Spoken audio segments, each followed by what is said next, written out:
Okay. What's up, squishies? Let's go. Let's do it. Let's say hello. Hello, delicious. You know what I have in my head? That's so. Drawk. What do you have in your head? Thank You ever heard KBC. that? What drain? You Have you ever heard that new song? What song? What's up? Have you heard that new song, Drawk? It's all over the TikTok. Yeah. Have you? Do you know what song I'm talking about? I'm not on Do TikTok. you? I ain't no shit. Okay, here goes the song. Ready? Okay. Keep a little dirt under your pillow for the dirt man. Okay, I'm obsessed. New? I heard this on. I was listening to this on you. Yeah, okay. I watched. My wife just yelled at me. She's right. I watch TikTok all the time. I just watch it on YouTube. I watch YouTube Shorts. That way I don't have to download TikTok. For God's sakes, it's the same thing, but lamer. It's the same thing, but I actually find creators through it because I can just click on their profile and go watch their stuff. But also, what do you mean new? I was watching Keep a Little Dirt Under Your Pillow for the Dirt Man. I've been watching that for like months now. He comes to town. It's months old. It doesn't mean anything. All the time I walk around my house singing about dirt men. So and your dad won't take me down. Yeah, no, it's great. Underground, deep in the mountains. Anyway, your dad is like, please stop singing about dirt men. That's where he keeps his dirt.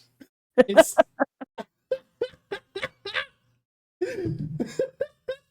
Dirt-tastic! Man, right? Yeah. He leaves space for the universe. Exactly, Sam. Exactly. The Dirt Man song. Thank you. Oh no, they scrolled away. I forgot the Pants. Pantsless in Public. That was her name. Remember Pants. Paladin, I will look that up. I'm not going to lie to you. Every time that I need a little pick-me-up, I keep a little dirt under my pillow for a dirt man. In case he comes to town. Did you hear the rumor? Is the rumor a new One Piece chapter came out, and I've been holding off because I want to read this chapter and the next chapter live for everybody instead of just with patrons because we're starting a new arc. We're ending an arc and starting one. Literally, neither of us have got to read the new One Piece chapter. This is unusual for me. I'm not used to this. I've been like jittery, but I really wanted to be able to share with everybody the end of an arc, the start of it. It feels like a fun thing to do, you know, not doing it just with patrons when it's like a big deal. I agree. It's been killing me. Yeah, I'm dying here. I'm dying. And then I'm on the title screen. Some little person, some little human, some human who's a person but not big.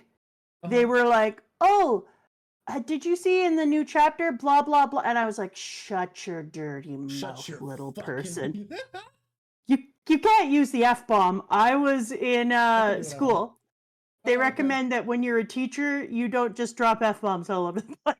Okay, so I thought this was online. I didn't know you were talking about you were at your job where I wouldn't have gone there.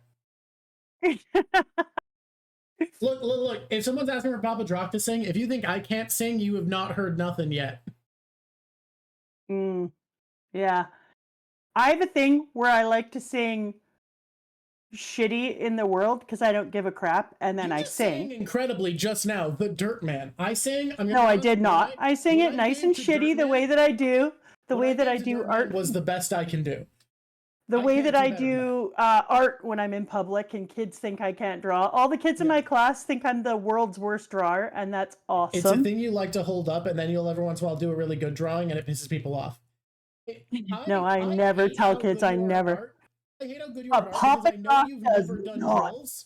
You have never done drills. You would be so much better than me if you'd practice anywhere near as much as me, and that pisses me off. That shouldn't piss you off. I don't do anything. You're amazing. I suck. Yeah, I wish I had aptitude, though. But your dad, he cannot sing. No, the man cannot sing. He apparently, there is a story that he stands by. I don't know if this is true. He apparently is so bad at singing that he changed someone's worldview, where a music teacher believed everyone could sing. It was just about finding their timbre, their tone, what range they have, what they should be singing. Like, they believed everybody just needed to find where they should be singing. And my dad's singing ability changed this person's actual outlook on the world. Like, literally reshaped their fundamental worldview about the nature of music.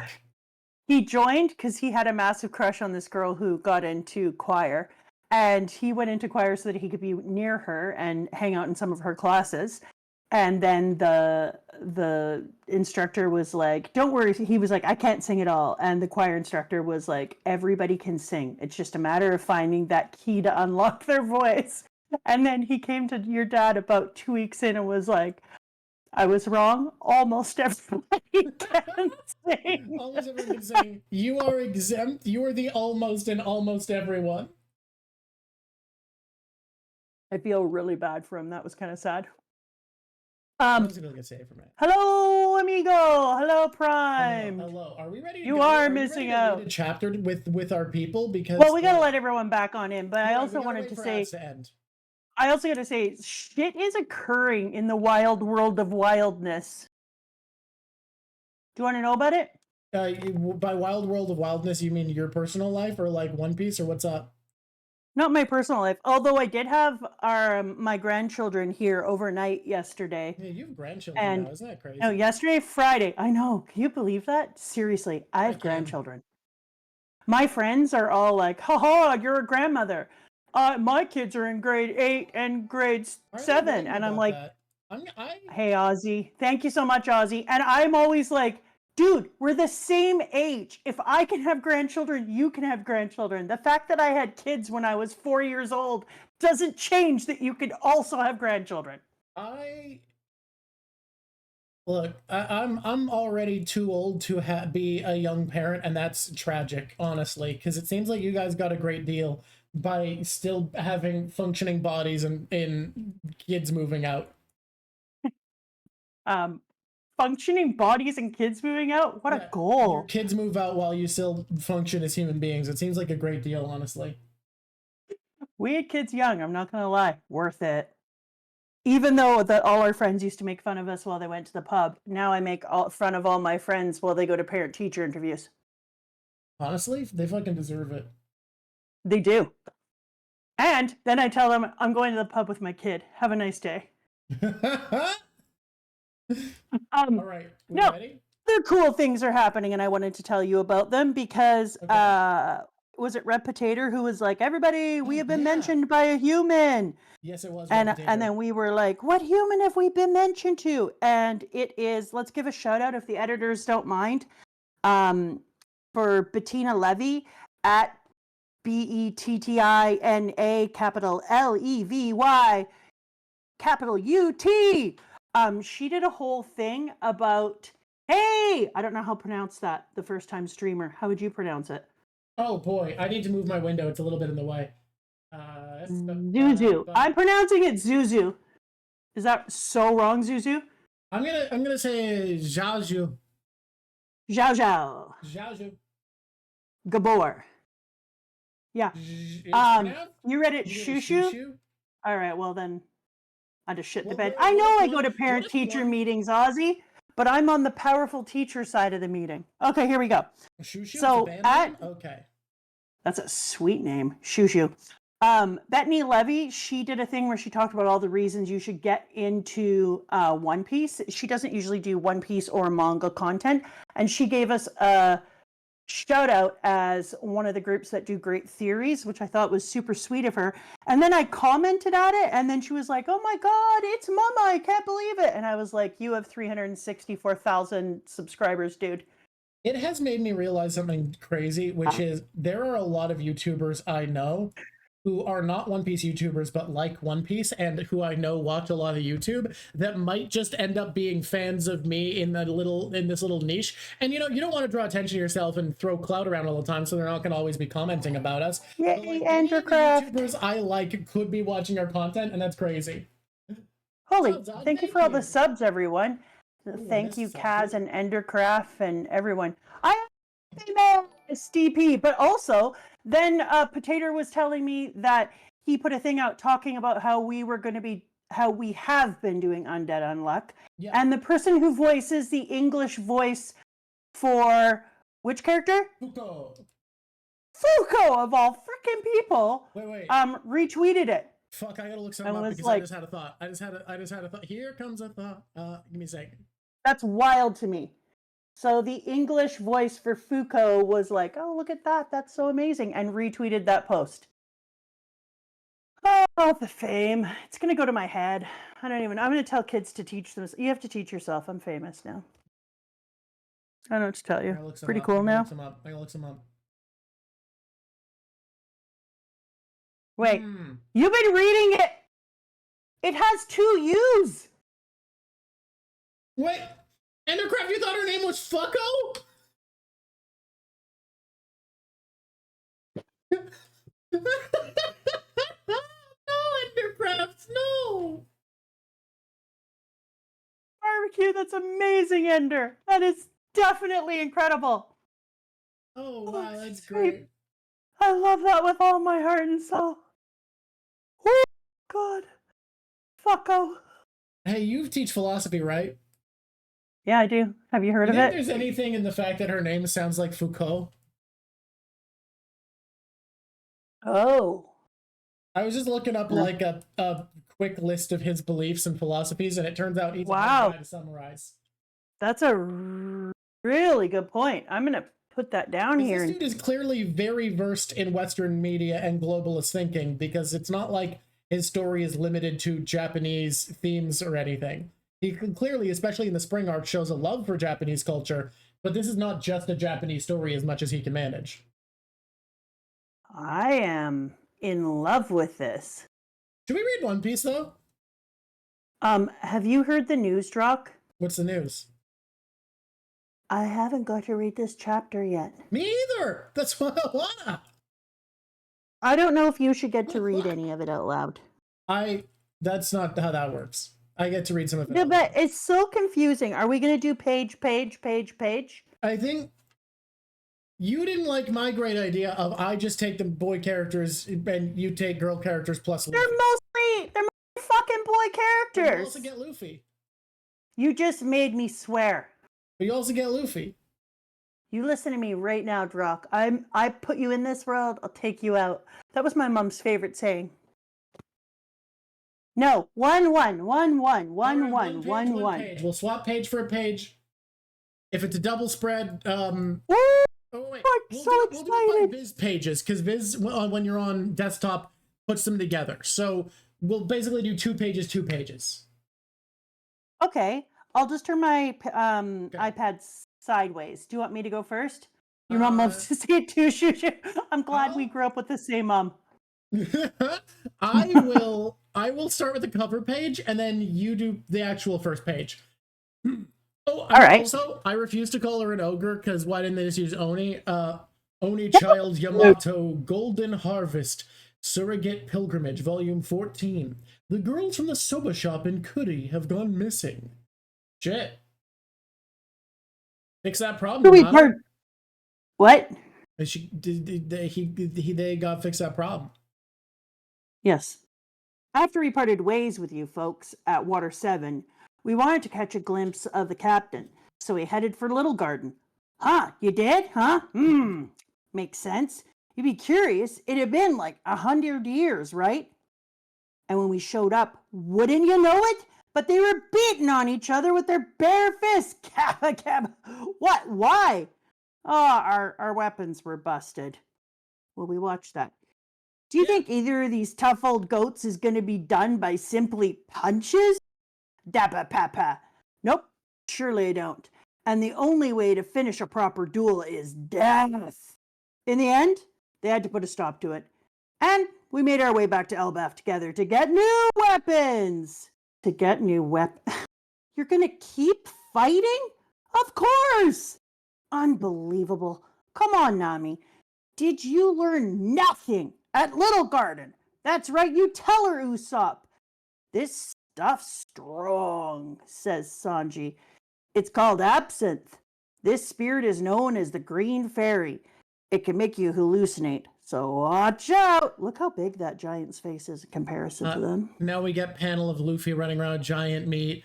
As I mentioned in our great relationship video, Robin is enjoying how silly he is. Brooks playing music, Sanji, Usopp dancing, Frankie doing his silly pose, the giants joining in.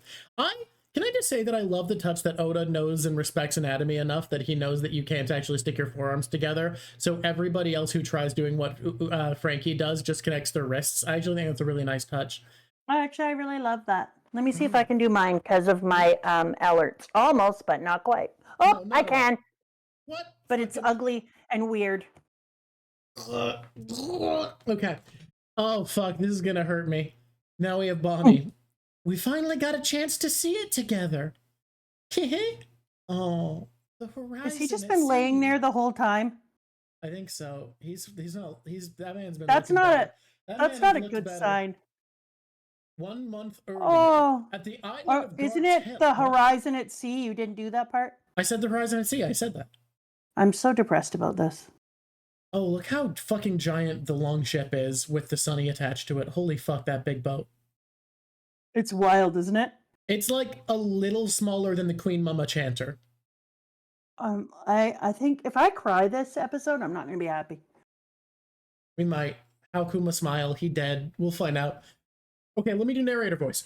1 month earlier, at the island of Gartel in the New World, an incident occurred. In the territory of red-haired Shanks, Emperor of the Sea, the pirate known as Bartolomeo, the Man-Eater, burned the flag of the red-haired pirates and delivered a blow to their honor. If I allow you to get away with this, then all the other islands and pirates who I'm giving this flag to will lose the faith they've put in it, and my friends will be subject to danger. You're right about that. Play stupid games! It's Barto! Play stupid games! Barto! That better have shown up. Narrator voice because I'm good at things. Oh my god. Moving on. No, it's because I don't disagree. So I do voices a lot. Barto, I'm so sorry for what I've done. He kowtows, full head on the ground, beaten. I wasn't thinking about none of that when I did this. It was stupid, and it was an ignorant thing to do. Everyone mutters in the crowd. Red-haired Shanks looks down at him, with apparently no eyes. This is a bottle of deadly poison. You need to go and make Straw Hat Luffy take this within the next month. I'm sorry. That's not real Shanks. I think it is. I mean, he just said that if I don't come at you, all of my friends will lose the flag. Like, it doesn't matter anyways, because Luffy's got that whole weird poison thing going on. He's not immune to poison, but he's way more resistant to poison than anyone should be, because of what Iva did. But what the shit is with Shanks' eyes in this scene? He just angry. He doesn't want to do this. No, I'm sorry, something's up. It causes excruciating pain, massive hemorrhaging, and ultimately death. Your boss has to pay for your crimes. Why would Mr. Luffy have to do that? He grabs it. Whoa! No, boss! He drinks it. Don't drink it, boss! It'll kill you! You're gonna spit up blood and die. I'm okay with that. Mr. Luffy didn't give us no permission for the ritual cups we drank from the flag we use. This ain't got nothing to do with him. Please don't tell him I did this. I don't want to waste a single person's second of his time on the likes of me. This is just one of those things that happens. A common thug stands up to an emperor and gets slaughtered for it. Nothing more, nothing less. I respect to Bartolomeo here, honestly. Oh my God. I sure wish I could have seen Mr. Luffy be king of the pirates, though. I really screwed up bad, damn it all. I gotta carry on after I'm gone, boys. Farewell, my friends. Huh? Woohoo! Let's go! Go, go, go! Get us out of here! So that wasn't poison, and he wasn't really trying to kill Mr. Luffy after all, was he? I thought an Emperor of the Sea would be more bloodthirsty. Guess he's a bigger softy than I realized. What's that smirk for, Captain? I mean, doesn't it feel good, knowing how much they care for Luffy? All right, Captain, step aside. Every action has a price to be paid. The Bartolomeo pirate's ship sinks in the waters of Gartel Island. Status unknown. They better not have killed my boys. What the fuck? The fuck? Okay, can I just say, I actually kind of love the way the red-haired pirates do business. No, here's the thing. Everyone needs to think about this. Oda takes violence seriously. He takes strength seriously. He genuinely believes as an author, and you can prove this through the series, that you need the force of violence to make the world a better place. That there is an importance to the threat you pose as someone who protects people. And if you let people walk all over you, your protection means nothing. This is legitimately Oda set it up that way because that's why he had Bardo be like, he's a bigger softy than I thought. That was a very important line before that, so that when we knew the dude was saying like, yeah, I got to do this, like you can't just not give anything. So then they have to shoot the ship. Otherwise, the rumor that leaves from that moment on is you can screw around with him. Yep. So yeah, that had to happen. Like, I think Oda, just as an author, understands that the threat of violence that comes with protecting people needs to be real. All right, let's move on next. It was also nice to see the mirroredness of Zoro with Luffy. If you let him back on this boat before he apologizes, I will lose all respect for you. Yeah, like just keeping up their rep in a way. Okay, Pirate Island, full of lead. What the hell happened here? While I was away, Pizarro. Yeah, I know it looks bad, but you heard about the whole world is about to get on an act, didn't ya? The Poneglyphs ain't just the knowledge of the world anymore. The 4 emperors are about to have a full-scale scramble for the stones. Even the government and the navy are getting involved. You can't win if you don't take them seriously. And the key piece to it all is Kobe. So how'd you let him get away? I'm sorry, Teach. I'm so sorry. Give me a minute and I'll tell you the story. So first thing first, we also let Moria get away. Where did this story go again? Moria got away too? More to the left. Your butt broke one. They have a big giant moving things around, and as he's moving, all the buildings are toppling over behind him. Repairing the city. Commodore! We're ready to go at a moment's notice. We know you'll be the man who claims the One Piece, Blackbeard. Conquer the world for us. Arrgh. Hear that? Morale sky high up there. We gotta take advantage of that. So, repeat that for me, Kuzan. You let Kobe away, but we caught Garp instead.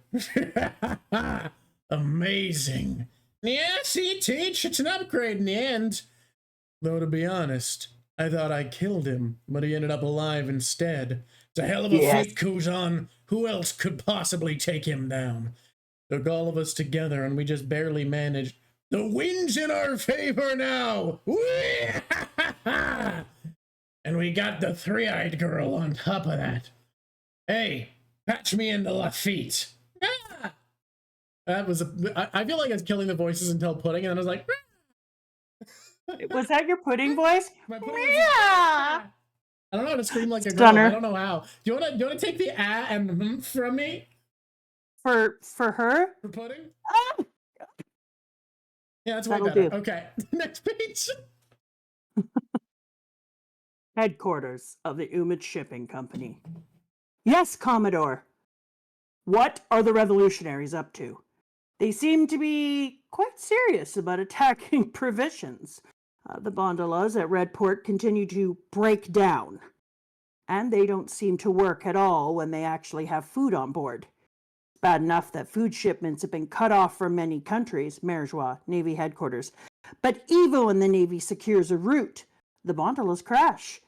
If we end up with any of those celestial dragons actually starving, then we'll be really living in unprecedented times. I love it. Well, stop enjoying the show and get to prepping. Already on top of it. Pirate Island. Pizarro, we're back. Yeah, it's done. 1 second for something very important.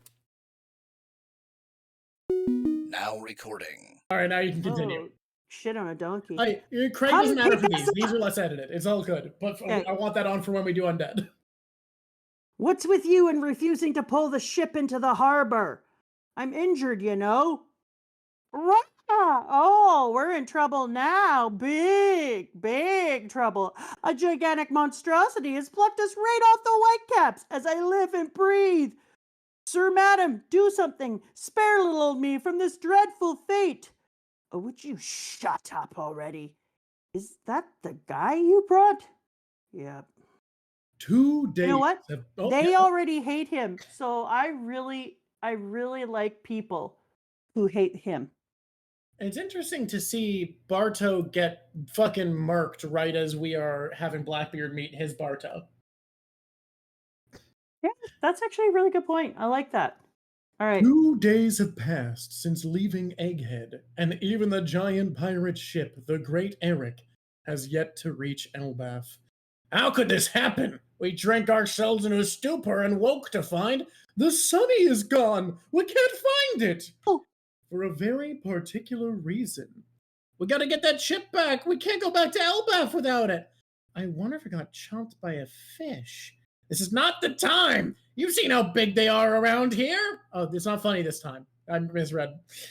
Where do you go, Luffy? Nami, hey, wake up. Blink. I think I have a hangover. Huh? What the fuck are we? What does it look like Lego? Why are we in Lego? Why are we on Lego? Why is that a Lego place? Those are Lego flowers. Those are Lego sconces. That's a Lego barrel. That's a Lego floor.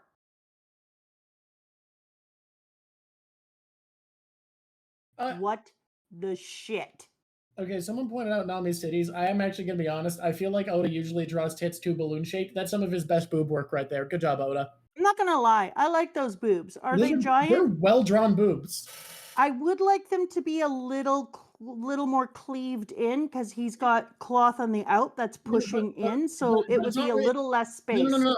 I don't think it is. I think it's right because look how loose the fabric under the boobs are. I don't think there's tension here. It's loose. It's not tight. I'll allow that. Why the shit is everything made out of Lego? Why the fuck is she in Lego?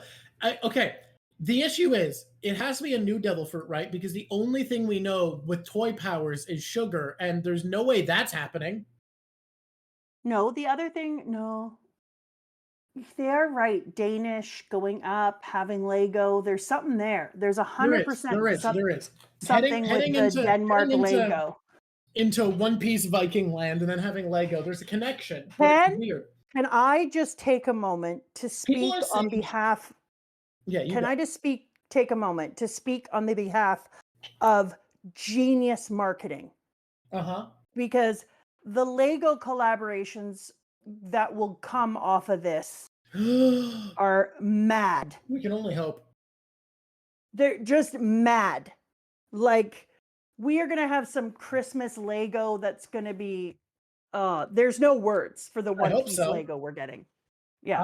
If they make it, I hope I can buy it. Unlike every there can't be any way that you're not. If you are Oda and you're using what we recognize clearly as Lego, there is no way that he didn't come out to somebody and say, I want to use this kind of a thing. And Lego wasn't like, shit, yeah, you do. Well, I mean, I feel like Oda can just do what he wants. I don't think he definitely did, because I don't think Oda is going to like reach out to people before I agree he could do what he wants. But imagine if you wanted to do this, you would just have your people reach out and be like, we're doing this. I feel like those people would be like, could we get in on board? And then they would be like, can I pitch what I think is more likely? What? Oh, did you theorize that they would be separated on Elbaf? People are saying you did. I don't remember that. I did. You did? Yeah. Gold star for you. But that was 100 decades ago. So, I think what's more likely when I think about how this stuff works is that Oda was like, I am doing this, had to tell people ahead of time because they need to know what's planned. And the second he said that, his editors and publishers were reaching out to the Lego company being like, yo, have we got a deal for you? I don't hate it. Either way, I think Lego is coming to town. And absinthe. Have you heard that absinthe makes the heart grow fondler? So people were saying, what if hallucinating because absinthe? No. I think there's no world. I think that's a red herring right now. No, that's a red herring. Because the ship gone. Like, the Lego power has absorbed the ship. Dimension piece. We're in the Lego dimension. Who are we going to meet that has a Lego ship? Where has she been put? It can't be in their basement, and that's a chandelier, flowers, barrel. It almost looks like it's window, balcony. There's a balcony there. Flowers, chandelier. So she's not in any kind of imprisoned area, but she could be outside, like inside, outside courtyard. Inside, upside, out. So she's in a place that, why wouldn't they put her though in Lego bars, Lego prison? No, she's not in a Lego prison. People are thinking Loki because we know Prince Loki is on Elbaf and Loki trickster god, right? But also, like, whatever's that also makes sense actually for why they haven't reached Elbaf yet too. And I think so. We know Luffy is with her. I wonder if the people who took the Mary could turn it into Lego-ness. It's interesting. So what Straw Hats did we see on the boat still? We saw Robin, Frankie, right? We didn't see Zoro. We saw Sanji, if I believe. Who did we see? I don't remember seeing Sanji. We didn't see Usopp. The Alabasta crew. Here's who we saw. We saw Brooke, Robin. We see Fish Daddy.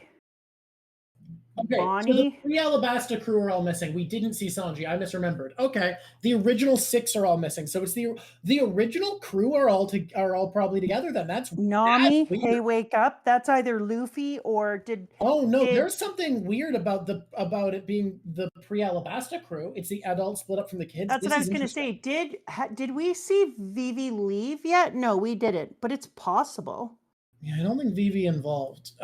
But that's interesting. I'm just wondering if she's left because it makes things interesting.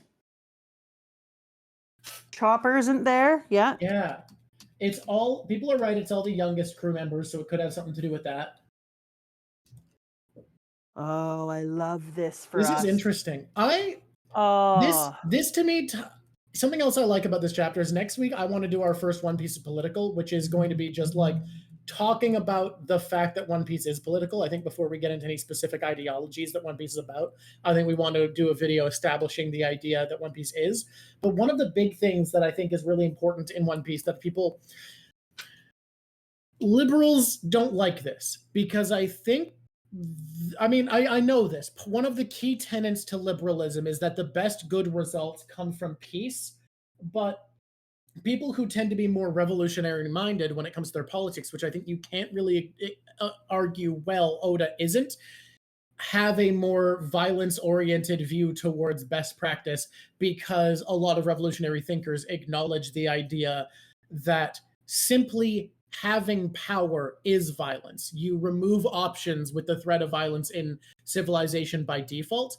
And I think Oda acknowledges that in a way very few writers do, that the status quo is violence itself. That is something he believes. And honestly, that's just true. Most even liberal scholars agree to that. It's just a thing that liberal culture doesn't agree with. But people who are actually like politically educated do understand that the status quo is violence. And I love how Oda has Shanks clearly being a good guy, but is like, look, let me explain this to you. If I don't kick your fucking ass for disrespecting my flag, it loses all meaning for the people who are protected by it. I'm so glad. We know what it feels Shanks like for flags to lose meaning, because Canada and the United States have watched people do things to the flag that has usurped it from everyone else, and it makes people not on that side kind of run away, and it dilutes the meaning of the flag for a country, like all over the place. Did I tell you about I saw this thing where these girls all dressed in like flag stuff were standing out and partying, And then the person came up and said, who you're voting for? And they said, Kamala, obviously. And then this lady came in and said, oh, are we taking the flag back? And it was one of those moments when you realize just how much the flag has been usurped. So you're right. The different things that people do in the name of your flag, the way people act with your flag, changes the strength of it and what it means to other people. And if you don't want to have to come back all the time, then you have to take that seriously. Did I send you that book that I think we should both read? Because it looks stunning. Stunning. And I know how much people in this group like it when we give book recommends. And this is a book I'm about to read, so I'll put it in here, and maybe our world's greatest editors can stick it up on the ye old, I don't know what we call it, editedness. Maybe even a picture of the book. Ye old editedness. Whoop whoop. That sounded really what's the word? Intelligent, right? Okay, Iloni. It's called. You say comparing to real life flags isn't as simple because real life flags don't act as symbols of protection. That's kind of entirely wrong. That's the concept of a nation state. That's the whole thing of a nation state. Flag, sure, you don't need to wave the flag of where you are, but that's because we have borders now. We have the concept of the nation. It's one of the reasons that a flag is never supposed to touch the ground. Yeah, the status quo is violence. Think about this. Okay, I want to say the book name before you pop off, and then I want to go. Ready? Yeah. It's called Invisible Doctrine, The Secret History of Neoliberalism. Ooh. It's by George Montbon and Peter Hutchinson. It's a book that I'm starting to read. Thank you very much, editors. If you could pop a picture up there like this, pop. And thank you, authors, for that great book. That is the next book I am currently reading, if anyone else wants to read along in the nonfiction world. An audiobook. So, if you go to the United States, what is stopping you from killing U.S. citizens? The U.S. government. The U.S. government is an institution that everyone flies under. If you see that. Yeah. Loney. If you become revolutionary and raise violence against the United States, oh yeah, you specifically how much meaning burning the flag in has context? Yeah. Now, granted, I will say, depends on what country you're in. A benefit I actually believe in for liberal nations is they are totally okay with you fucking hating the country you're in, and you don't become an outlaw just for disrespecting the country. I actually think that's a huge advancement we've made. But yeah, there are places that do still work that way in the modern world. A lot of it is more implied, and a lot of it is more a cultural of agreement. It's also part of why I actually feel like neoliberalism makes sense for Big Mom, because Big Mom felt like a character who didn't demand that much like worship and respect. She just ruled a nation. I don't know. We'd have to go back over specific details to make that one a bit more apt. But yeah, there is definitely a difference. Hey, I got sent a thing I didn't know I was sent. Someone pointed out earlier, I forgot to mention it, Bone Fairy had a great comment, which is peace doesn't get results, peace is an outcome. And I think that's a really good way to look at it. And that's definitely the politics Oda represents, where it's like, yeah, peace shouldn't be thought of as a way of getting things done. It's just a goal of the policies you put in place. I have a question. Yeah. When are we going to do our next big One Piece? We're doing One Piece's political next week. Yeah, and someone else is saying we should do a deep dive in Egghead. I feel like we've just done so much Egghead that I want to sit from it for a bit before we come back and do a stream just called like The Old Man on the Boat. I knew, and I said to you when it happened, this story now is about two old men in a boat. Yeah, and then so right. You nailed it. And that they both had to go to let room for the new growth to come in. And then they freaking killed him, which I could never. I just was in shock. I was like, that's above what I'd hoped for. But it goes even further because one old man threw the boat into action with him. Yes. And then leapt from it. And the other old man ignored the boat as anything other than a vessel and teleported himself in and off of it. I feel like you could do an entire video just going on Vegapunk, Garp, and Saturn in the boat, the old men on the boat. How they interact with boats, how they interact with islands. Oh, shit, Drawk. You know what I want to see? What? I want to see a picture of the three old men in the boat. Honestly, Old Man in the Boat being a full stream where we go into the deep dive of the themes, I think I love it. I just feel like we've done so many. This is a deep dive on Egghead that we need to let it rest. We can't just keep beating that drum. Ooh, We need to Prime. take it off and Prime come back needs to to it. send me some of that information. Prime, put that off in Discord. I noticed some details about Dragon being a wind god. Yes, baby. All right. Yeah, violence is status okay, quo then is sad. I don't even necessarily agree. I think like violence is unironically the only way to achieve good, and that sucks. But like, think about it. okay, If we're the not state talking didn't, about that, Drawk. We're not but talking about that. That's the can I One just Piece finish is this one political. thought because someone brought it up with because right. like Quit is the ruining our world One Piece is better political. if there isn't an implicit threat of violence for killing someone? I don't think so. I genuinely think that violence, the implicit threat of violence. You and I are going to have some words on that later. Well, but I'm even not talking about it now. Society, there's a threat of violence from your fellow man. We're not talking about that right now. We'll do it in the One Piece's political video next week. I'm going to argue my ass off on you. Someone saying Old Man in a Boat makes you think of Whitebeard. Holy shit. I think there's a great parallel between Whitebeard and it very much does. Drawk. But I would like to see, when I tell you I want an Old Man in the Boat, I want a rowboat with all three of them fishing from a different side apiece. And then like just the three of them leaning in their old men poses. Okay. With the fishing pole. Can I argue something that I could honestly also see Saturn just sitting back, Garp rowing, and Vegapunk fishing? Yeah, but that's for different philosophical things. Whereas I really want to see all the old men. The reason I like the idea of them all fishing is they're all trying to reach their own goals. It doesn't matter what those goals are. They're different, but they're all trying to reach their goals. And Garp is the only one that right away understands, I am the old man in the boat, kill the old man. I do like this. That's also a philosophical idea, right? Like children aren't proven. They haven't done anything phenomenal yet when they're little. The old people have. There's different philosophical thinking. You know what the problem is? I'm in the middle of an ethics class in philosophy. So we've been killing off and saving a lot of people. You've been trolleying a lot of problems. We've been doctoring a lot of issues. Okay.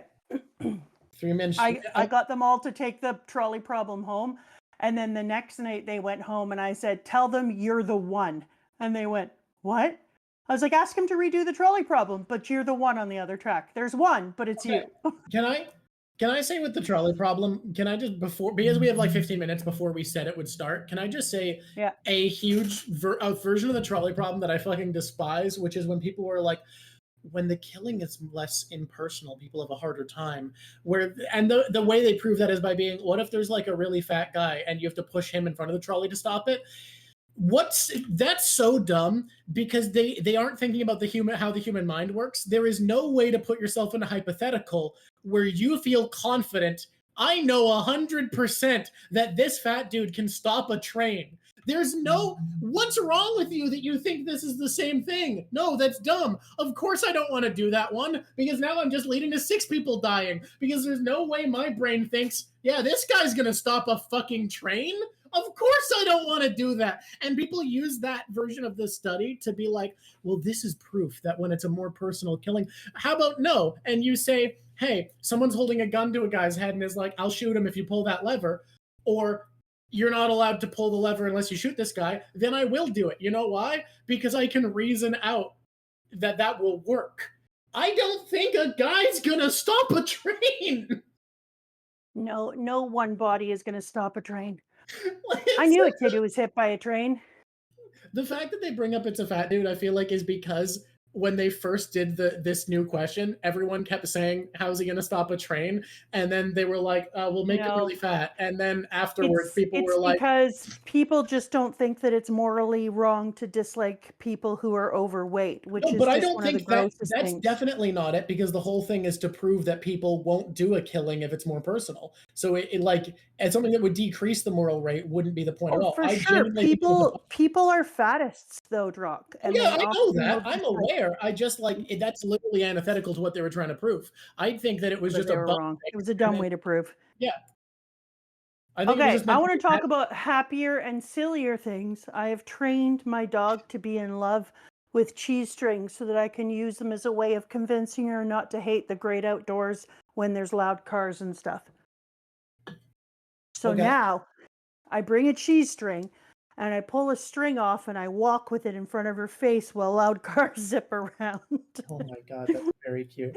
Can I? And she's so obsessed that she's like, okay, I can car. Can I? Is it? It's a tiny bit of cheese string. I'm not like walking out the room and being like, eat this block of cheese. Can I also give fun dog news that I wanted to say today? Yeah. Because my sister just had babies, I've been taking her dog to the dog park for their morning play.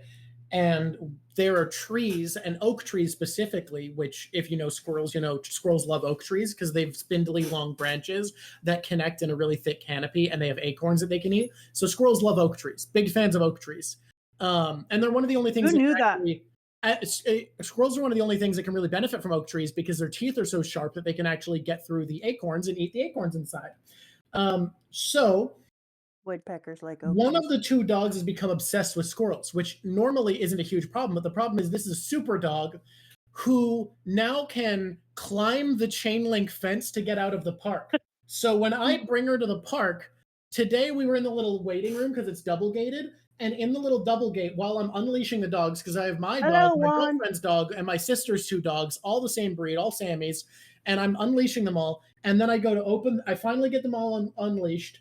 And I go to open the door to let them into the park, and I look around. I only have 3 of my 4 dogs. One of them is out of the park, got so impatient that in the little half room had already climbed the fence and was sprinting over to where she saw a squirrel in an oak tree. Today, because the squirrels refused to come into the trees over the park, they were right outside of it. There's a stupid grassy area beside the park where a bunch of trees are. I had to be like holding her leash in the park all day, being like, holy fuck, please, squirrels, come over the park so that I can let go of this goddamn dog. And then at one point, she jumps onto the wooden little fence that protects some of the oak trees, meaningless, she can jump over them. Wall jumps off of it, throws herself halfway over the chain link, pulls me off my feet. I was trying to be far enough away that she couldn't get over, and I go, great, she's going to hurt herself incredibly badly by having her soft little dog underbelly strung up over this chain link fence unless I let her jump over the fence. So she pulls me mostly off my feet, and now I'm holding the dog's leash, and she's on the other side of the little chain link fence, and I'm just... So I got to jump the fence, walk her back around and into the park, and just stand with people way away from the chain link fence. I was only near so that she could see her fucking squirrels, but I was like, well, if you're going to do that, I'm not going to put up with this. People have to know that this is the same dog who has buttons and will push a button, lake, and you'll go, no rumor, no lake, lake, no rumor, no lake. Yes, lake, mad. Yes, that is this dog. That is the dog. So she's a bit of a thing. She's a bit of an ongoing thing. You're a good brother, by the way, taking your sister's pups. You're a good brother. It's very silly with my clown car that 4 Sammies come piling out of. It's a cloud. Yeah. Okay. We have a confession. This is a funny confession, yeah. No, we have a confession. And by we, I mean me, myself, and I. Yes. That's the 3 people. I only thought I was supposed to read to 92. Insane. So I haven't read chapter 90. No wonder. I haven't read chapter 93 yet. But I'll let you read this before I give opinions. You live read the final chapter. You also thought you had only read to chapter 92. So you can but just then I looked at put a rock 93 in and your went, nose. no, of course I read this. This is the end. Don't be a turkey pot pie. I thought we were supposed to not read it. I was like, this is a bullshit place to stop. And then I was like, well, yeah, but I didn't look. Honestly, I didn't look. And then I was like, I'm not going to read it then, I guess, even though this is the dumbest place to stop ever. Maybe we're supposed to read it live. So I'm going to read it live. We were supposed to read the next chapter live. They really wanted us to read the start of the next section. A duck in space. Is it really your birthday? Happy birthday! Happy birthday, a duck in space. So I'm reading chapter 93, and you know what? No, you can full take it down. You're reading chapter 93 and 94 with me. We'll do it the exact same way as we One Piece. Okay, no. People, we're going to read 94 at the end. Or sorry, 93 and 94. Are we reading 94 at the end? I actually want to pitch something instead of reading it the same way we read One Piece. Can I pitch something to you? I don't know if I like it, but yeah, you can pitch.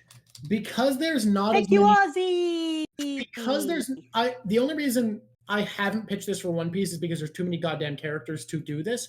But I've been watching a lot of Fire Emblem streams lately because I want to learn more about the franchise because I've What's a only Fire played through the Emblem games. stream? We don't need to get into it. And what people do is when a new character I want to shows know. up, when a new character shows up, somebody claims that character and it becomes a character they read for. And I think because Undead Unluck has fewer characters, we can do that for this in a way we can't for One Piece because One Piece has like 1,000 named characters, and every live read we do would just be us bickering about which of these characters each of us is going to take. It's impossible. But Undead Unluck, I think, has a cast small Thank enough. you, Ozzy. It's not Drawk's an rude. RPG. It's a tactics game. They're entirely different. Well, it's not Ozzy's fault that they tried and you didn't. So let's start with you are Fuuko, I'm Andy, and we'll read 93 together. Do you want Spring? I kind of want to be Spring if that's possible. What? Why would you get to be Spring? You You're can be evil. Spring. This chapter. I don't want to be a lot of Spring. you talking to yourself. You be Spring. Mm-hmm. Thank you, Paladin. Yeah, I would want to do this I'll for be One Piece, but it's fucking impossible. I'll be Fuuko, even though I'm going to do a shite job of being Fuuko in comparison to the roll of the dice. We rolled the. Do you have dice with you? Because mine are in the other room. Dude, when do I not have dice on me? D20. That's what I thought. I will let you, for the sake. Actually, I'll be evens, you be odds. How do you feel about that? Hey, that's rude sitting here. I'm perfectly good at voices. We're good at different voices. Okay. Yeah, let's roll. But you can be Spring. You can be Andy. I will be Fuuko. But I want to pick one other person I get to be. Okay, we'll just go. Good of and the you rest will roll. Let us hurry and start our game with each other. You shall be the one tasked with casting the die here. 'Twould sour the game should any cheating aid my play. Now then, guess it's time to get started. Okay, you guys, who's down to drink? I feel like Rip is a you vibe. What? Ugh. Kiddo's excluded, of course. Excluded, of course. That's Andy. Ishini, how about you? That's Andy. Oh, is that? It doesn't look like it. I hate this. We read a page, period. Oh my god, this worked better. No, I eat your face. I hate this. You read this double spread. Ugh, Do you want to know why? Idea. Do you want to know why it doesn't work, Drawk? Why? 50 reasons. Number one, I didn't bring my stupid reading glasses, so I have to enlarge the damn page, and then I can't see who's who. Can we do this in the future when you have your reading glasses? No, I'm reading. Okay. All right. Okay, you guys, who's down a drink? What? Kiddo's excluded, of course. Ishini, how about you? Rip, how about you? Like Japanese sake? Hold up. What are you talking about? That makes 10 then. Crimson Crescent Moon, 11. That's one of the cherry trees from the building. Can you shave them down and make sake cups? Ew, ew. Aren't all the cherry trees people? Yeah, don't worry about that. I feel sick. Don't worry about that. On the top of the tower is Spring's bottle of sake. Bring it down for us. Hey. Oh, this one was a building. Don't tell me that you're going to use now of all times to sure am. These will be the last cherry blossoms before spring's out of here. So let's drink and see them out in style. Well, not like we got anything else to do. Hey, if Fuuko loses, we're going to turn into cherry trees. And that's why she's going to win. Of course anyway, can you drink? Of course I can, you sack of crap. Billy, you better heal quick or else there'll be no sake left. Start healing from your brain. Your brain, man. You can do it, Mr. Billy. This Okay, is your I was page. just trying to see. This is Fuuko yelling. Andy! Don't encourage him. What's the harm? Besides, I love Japanese sake. Mind if I bring Spring over there? Please, you must stop this. It's too dark in here. You still haven't begun the match? We're going to start turning into cherry trees. Come down. Let's have some fun. I like how Andy just gives zero shits. Andy's like, oh, you need light? Oh, yeah, come out. Everyone's like, we only have a half an hour. And he's like, why you come down and hang out? Ah! A viewing party? Yeah, wicked sick, right? I wish not to see people suffering and turning into trees. Okay, then. Here's thanks to the blossoms in full bloom. Cheers. What are you doing? Having a viewing party for the blossoms, of course. Yes, I can see that. A lot of you are about to turn into cherry trees yourselves, whether you want to or not, via my own set of rules. You no doubt hate spring, hate cherry trees and blossoms. You must act quickly and kill me. Shut the hell up and drink. Spring shouldn't be disputing the viewing festivities. You're spring, you should act like spring. Just sit back and observe the people viewing the cherry blossoms. Watch them get drunk and rowdy, and marvel at their chuckle-headed antics with a laugh and a smile. Aww. Aw. I Aww. like how we're both so happy for him. Looks like time's up. I arrived late. Okay, well, Therefore, you missed I the am yet. What? Sorry, I'm just keep going. I didn't notice this in my first read through. I missed this bit. You missed this bit? I missed that the cherry blossom started growing from Unmove's head. Yes. Looks like time's up. Sigh. I arrived late, therefore I'm yet to bloom. Why did it start with my head? The party's in full swing now. Let's get this last gambling game rolling. This kind of reminded a little bit of Foxy. This whole having it as a game show type of thing. I kind of liked that. You know how I feel about Foxy. Yeah. Did you know that I because Foxy's one of the main characters in the second to most recent set of One Piece, I'm building you a Foxy deck? I appreciate that. Mhm. I'd like to beat you with a variety of decks. Yeah. Round 3. Even or odd gambling. She picks up the dice. Oh, Fuuko looks so sad. Fuuko, simply living out your days isn't necessarily what's best. Living toward a good and eventual end is what life is all about. Damn.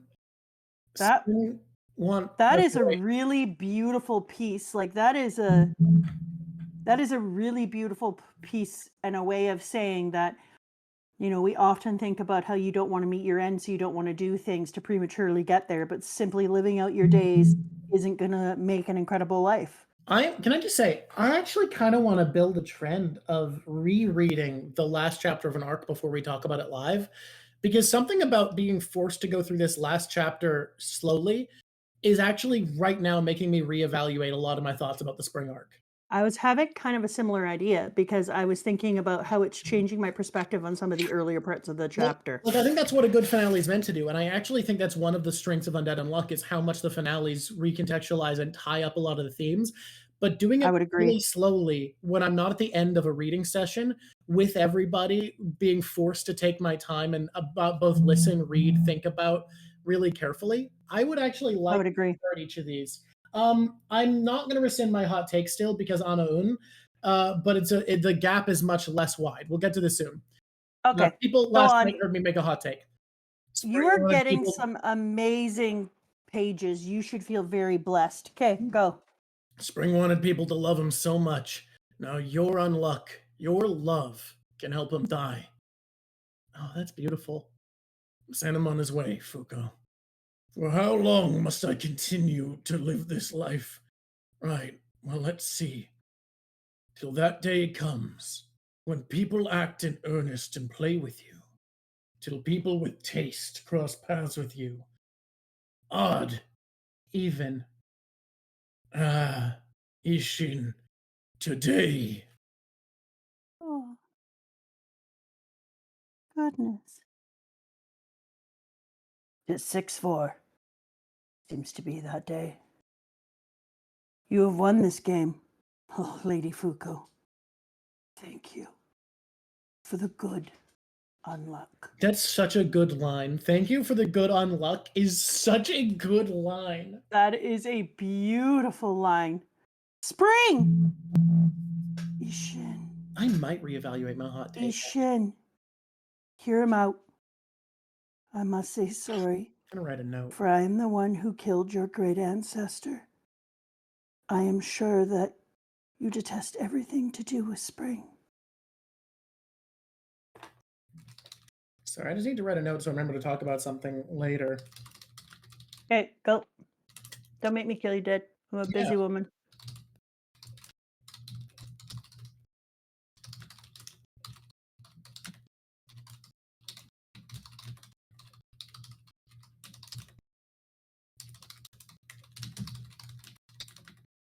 That's the longest ass note. You know we're live, right? Yeah, but this is something I don't want. I've forgotten to say stuff on these streams before for Undead Unluck, and I don't want to forget that. I don't want to forget that little. I don't want to forget that one. Well, welcome to my world. Remember when I'd always be like, "What did I say about One Piece?" And you'd have to tell me, and yeah. I couldn't possibly detest it. The unbreakable teachings that were acquired in spring have been passed down over the course of 150 years. I know not what you and the first spoke of. However, the Ishin family holds a tradition started by the first. Ishin is the name we carry as blacksmiths, but as for the names we carry as people from birth, we add a certain character to them. I am sorry for the late introduction. I am Yamaoka Ishin the 13th. My other name is Haruka Yamaoka, Haruka the Song of Spring. That's So I see. cool. I shall end things with one last recital. I knew a Japanese person named Haruka. She came to live with my family on exchange when I was 5. She was one of my very favorite people ever. Warmth and kindness have ushered in a change in this set of rules that I shall cherish with pride. For I am spring itself. Oh. Damn. Look at the way spring just evaporates. What a cool change to get to love an Uma because of fuuko. Like, what a cool change to instead just be always fighting against the Uma. That's something I'm really liking about this particular manga, is that they always do the same thing where we just these are our enemies, these are our friends, and this one seems to really be playing with the line of when is somebody turned into an enemy and what is friendship and love. And I really like that. It's very fluid and it isn't just black and white. And it's something the author has written themselves into by the nature of Fuuko's power. The fact that, like Monkey Man Shen, who, it's so hard because Monkey Man's funny, but after reading Summer, they've said Shen so much that I actually do think of him as Shen in my head now. Yeah. Because they've actually said his name, but I kind of want to keep calling him Monkey Man. Go ahead. Through his power, we also get this. We knew that this is part of it, but like the idea that love and affection are needed for the powers, there's something very unique about it, and it's so interesting to have a villain send off be the villain being so grateful that they don't have to fill this role anymore. And also, I'm gonna be honest, kind of fits in with what I've been saying about my theories that don't necessarily go against your theories. But oh fuck, this is okay. It doesn't go against my theories at all.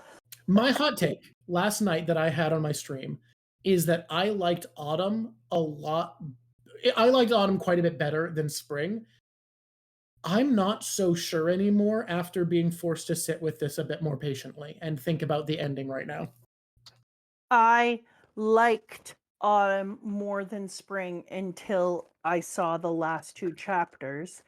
And I think that it's an intentional thing where you're going through the chapters and they're like, yeah, here's the fight. Thank you, Zach. Here's the way that we're doing it. Oh, it's just a basic fight. We're pairing all these people up. You're learning about all their abilities. You're seeing the way that you can use the un part to do some really interesting things and how there's actually a lot of strategy Damn. There's a lot of strategy involved for us to do these pairings because there's a lot of strategy about what un can go against another un. But that's fun, but it felt more like more scaffolding for me, that they were building me into this manga and less story. And then you get to the end and you're in the last, I'd even say 3 chapters or 4, and suddenly it's like, oh, what if we get so poignant now that the person that at the end of this thing that you prepared for, that you created meticulous pairings of different people, that you had all these fights, that you had 2 sides of the same goal come together and try to murder each other for, the thing that you mourn is the enemy, because you turn the enemy into a friend. So I want to briefly talk about thematics about spring and what spring means, because a lot of people were saying, of course, spring loves humanity, spring represents regrowth. I don't know if a lot of people know this, because we live in a very safe world where global food systems and modern advancements in agriculture and food storage mean that there's no point of scarcity. There is no point Spring of is the year. worst season. Yeah, if you're in a developed nation, there's no point of the year. Spring is traditionally the hardest season, because while it's not as bitter cold as winter, your food stores are running empty and nothing's edible yet. You can't get nutrients from these early blossoms. They are this tantalizing waiting, this timer, this fuse growing closer around you as you are starving. Most deaths from starvation happened in spring because the animals are too thin to get as much nutrient from, as they're just waking up from hibernation and haven't regained their muscle and fat yet. Your food stores have run low. The seasonal animals that migrate haven't returned. Spring used to be a brutal time. And the idea that And the things with the most nutrients were gone. around the time that started to shift is also around the time that the Bloodlust Revolution happens. The idea of tying those together so that spring gets to become this good thing, and that we have Unbreakable be part of that. Like, that's really, really fun writing. I like that. The idea of Ishin managing to take a symbol of spring and tie it in. I think there's a small difficulty with this, I find, in the small difficulty I find is in tying spring in so exclusively with Japanese imagery. But to be honest, Japan just has the best spring imagery to work with. I live in a place where Japanese cherry blossoms have been grown for beauty, and holy fuck, they are. I've never lived somewhere else that spring feels nicer and prettier. So, like, I don't blame them for going with it. Japan has it on lock. The other thing is, people always think of winter as being a time of nothing, but winter is generally a time of celebration. You have heavy food stores you've worked hard for. The food has just been preserved. It feels like you have a great deal of it. It traditionally was you have relaxation a because lot of work is done. You have a lot of protein, but you also have a lot of family time and a lot of bonding and making of crafts. Whereas it can't last forever, and spring was generally the time. That's why spring bulbs were so important. And the earliest things like maple seeds can be eaten when they first pop out. All those early things are the most important things. And it's still that way in the natural world. It is. You're just talking from a human-centric point of view. But if you're an actual animal, it's still one of the most dangerous times. It's still a time that so many animals die. It's why they tell you things like, don't get rid of your dandelions and don't do this, because spring has so little and we need it for the animals at that point.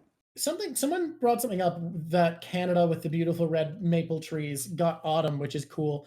Can I just say that is so true about Canada, and that I can't expect a Japanese mangaka to know this, but Vancouver is kind of one of the worst choices to exemplify the beauty of fall in Canada. Ontario and Quebec actually have, like, I think they are nowhere. I have not been myself. From pictures I've seen, Quebec? I think the landscapes of Quebec. I call it Quebec because Quebec in autumn is one of the. I saw it when I was 5. I still remember it vividly. Quebec and Ontario have like global travel for how cool they are in autumn, and it's not like leaves don't change in Vancouver, but because it's a rainforest, it doesn't actually have summer, winter, autumn, spring. That's more of a temperate climate, regular temperate climate, seasonal shift. It has a fall-like transition, but a lot of the deciduous trees are actually evergreen in rainforests. It stays somewhat green in most of Vancouver year round. Definitely where we live anyway, too. Definitely where we live, especially. But like, if a lot turns red, but not everything, it's not as beautiful. Despite me thinking BC is the most beautiful province, and every single survey will agree with me, I don't think it wins for best fall in the country at all. Yeah, Vancouver is a temperate rainforest. You're not thinking about up north though. Remember when we lived north, the absolute mountainsides Yeah, of you're right. Aspen. Northern winters were so beautiful for about a week and a Stunning. half because that's No, how long it took for all the leaves to northern fall off. autumn was really gorgeous for 7 days. Anyway, All of the leaves were something that I gone was within 7 to 10 days. There was beautiful 7 to 10 days, and then you're in winter. it was wild. Something else that I'm wondering now, if we killed all the season, what season exists now? Because we were looking at this Winter's picture. not dead yet, right? No, winter was killed. No. They were waiting to kill winter, right? Or did they kill it in the No, they got there. They That did. was her I Fuuko's skipped over it. condition You're for right. them going there. I forgot that. No, so Winter winter was is dead. dead. Autumn is dead. Autumn was captured. Isn't You're autumn, right. or is it just captured? So everything is autumn all the time? Winter. So hear me out on something, right? That could mean something very, very cool because autumn in this setting is supposed to be about reflection, but it's also what happens before death. Exactly. So that's fascinating because autumn is that last step before the last step. And that's just where they're sitting here, too. The work they're doing on the characterization, so, is making me wonder if we're going to see an end and a rebirth because they are doing so much work between the two groups. And the Onion and they're now creating friendship bonds that are much different. Plus, everyone got cold pressed when I went off about how I hated Bunny, and we both decided Bunny was the shittiest character last week, which says that we did also make it clear that Undead Unluck is not a series that likes hateable characters the way One Piece does. It wants everyone no, to be 100%. lovable. But regardless, everyone got cold pressed when we hated Agu, which is again, I mean, I love the author, love the work, but Agu is something I hate saying with my whole heart and soul, and there's nothing I can do about that. It's I'm kind of glad disgusting. someone did a delete your art. I think this angle is actually way stronger and lonelier, which is what I want from autumn. That's beautiful Which is spring, because it's not not. autumn. It's spring. Here's what I mean. Because people are so pressed about Agu, that says that we're going to see a lot more of this group with Agu in it. I can't say that. Bunny chick. And so Bunny! So because of that, thank you, Sam. Because we're going to see a lot more of this bunny chick, if everyone is getting so upset about it, then it makes me wonder about how much better the connections are going to be between the two groups. If Billy's going to take his head out of his ass, if they're going to work together, et cetera, et cetera. I know some stuff, Dr. Jack. I could probably look up more and refresh. So I think then that there's less likelihood of the game, as I see it, resetting, and because we're doing way too much work putting these teams together, and that would be a massive cock up for them to have to redo I feel like it's again. fine though. I think it's fine to make us suffer. I still think the reset. I don't think it has anything to do with us suffering. I think just the author would be like, "Oh, I'm exhausted by this, and now I'm gonna have to create these relationships again." And da da da da da da da da. Can I tell you what I think? I'm fine. I think he's going to find a cheat code. I think they're going to find a relic or something. Oh, a cheat code? You mean like for a game? Well, no, I meant a narrative cheat code. I mean an artifact or an UMA. I'll be with you if it's a cheat code, like a game cheat code. That brings them all their memories back. Like, I think there's a lot of ways I don't know. Author could cheat themselves into getting their relationships back. I think it's a game. And if it's a game, then that cheat code is going to be an actual cheat code, and it's going to bring them right back to their last saved spot, which they're going to make just before they die. Oh, I love this. Did people can my mic get turned up? Yeah, I can. I can't really turn my mic up. I don't know why my mic is so quiet. I can turn down Mama Drawk slightly. Rude. I know you think it's a game, but that's just a theory. I think it's a game. What kind of game? A gamey game of gamedom. I really Thank you. I wrote that. Things I say sometimes. Let's go back to chapter 60, whatever, and kind of move through in We an should almost talk about organized. Summer. Can we both agree that Summer is the weakest of the 3 season arcs? Summer was shit. It wasn't terrible. It just, when you do the other ones, It you felt can't so possibly. It felt so much weaker. So much You, weaker you than Spring and look at Autumn. all the other ones, and there's no way you can be like, oh, Summer was the thing. But Fang! Fang is strong! Did you notice that Fang had the character trait of strong? You know what I did love?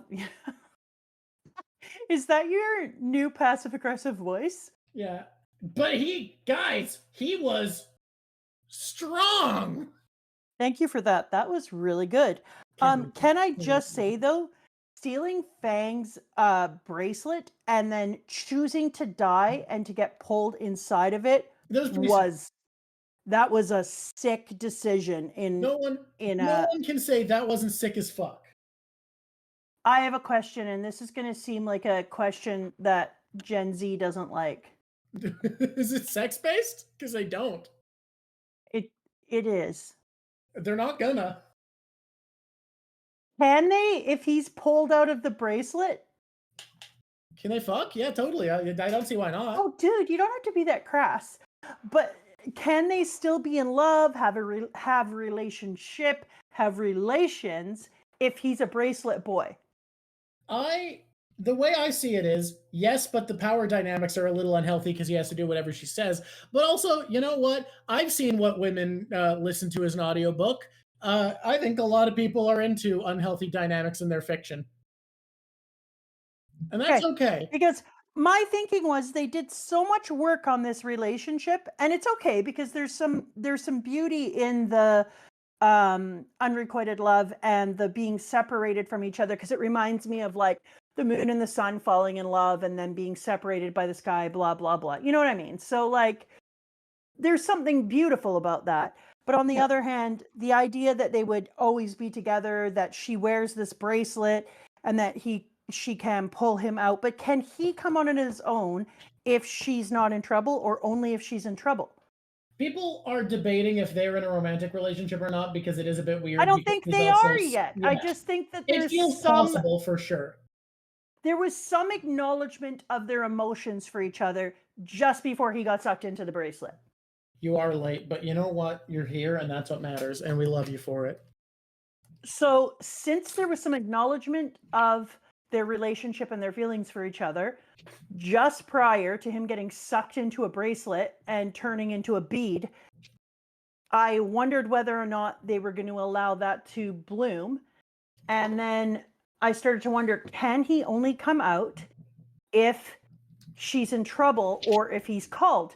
Because then she could lead like massive ass double life and then be like, oh yeah, now. Like the power imbalance there is wild. Answer the question. Can I answer the question? Can you answer the question? Do you think he can come out on his own? No. She has to choose to summon him, I think, is how the artifact works. So otherwise he's inside? Because he was just around, but I didn't know if he was coming out and around because she needed it only. So yeah, that's wild power imbalance. No, it's a wild power imbalance. But like I said, the romantic books that women enjoy have taught me that we're in a fictional world and unhealthy power dynamics are okay. That's not always true. We like a lot of different kinds of books. In fiction, women are not a monolith. All I'm saying is enough women like those books that I think we can say that in fiction, we're okay with this. We like all of them. We like a diversity. I read every type of spicy book there is. For sure. Okay. I have a critique that came up in the summer arc that I want to get to before we get into the plot proper. Is it that stupid book? It is an art critique. Oh, whoa. This is a great artist, is a better artist than me. I'm not going to pretend not. However, I need to start with a statement. I need to start with an interesting statement, okay? This artist has no love of muscly men. Interesting. Now, why is this a problem? Muscly men need to be included in a shonen, it feels like. You don't think Undead is a muscly man? He is. I'm going to get to what I mean. Muscly men are included. So is Shen. They are here. Okay. When I read One Piece, I don't think there is a love of muscly men from Oda, which is why most of his buff men are drawn in really exaggerated, silly ways where it's a cartoon to show how strong they are. Whereas Oda's love of spindly, big titty ladies, I think we can agree, is a real present factor, right? I can't believe sometimes that I made you. No. Let me goddamn cook. As an artist, I can tell when an artist draws something with a feeling of love and affection for what they're drawing. Okay? Demon Slayer thinks fit, cool boys are sick as fuck and draws really good anatomy and realistic muscular anatomy. My Hero Academia doesn't draw very realistic muscles. However, you can see the love for comic books because when characters are drawn to be larger than life superheroes, My Hero Academia does a great job and they feel very rigid and sturdy. What they represent, what the muscles embody and represent, comes through in the way the art is done. JoJo has a sexual love of muscly men. You can see that in the way the buff men are drawn, and it makes the buff men come across as better drawn. You can see what an artist cares about.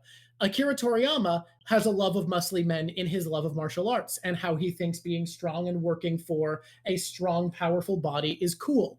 He draws musculature in a way that it looks cool, sleek, like there's movement to it, but also rigidness.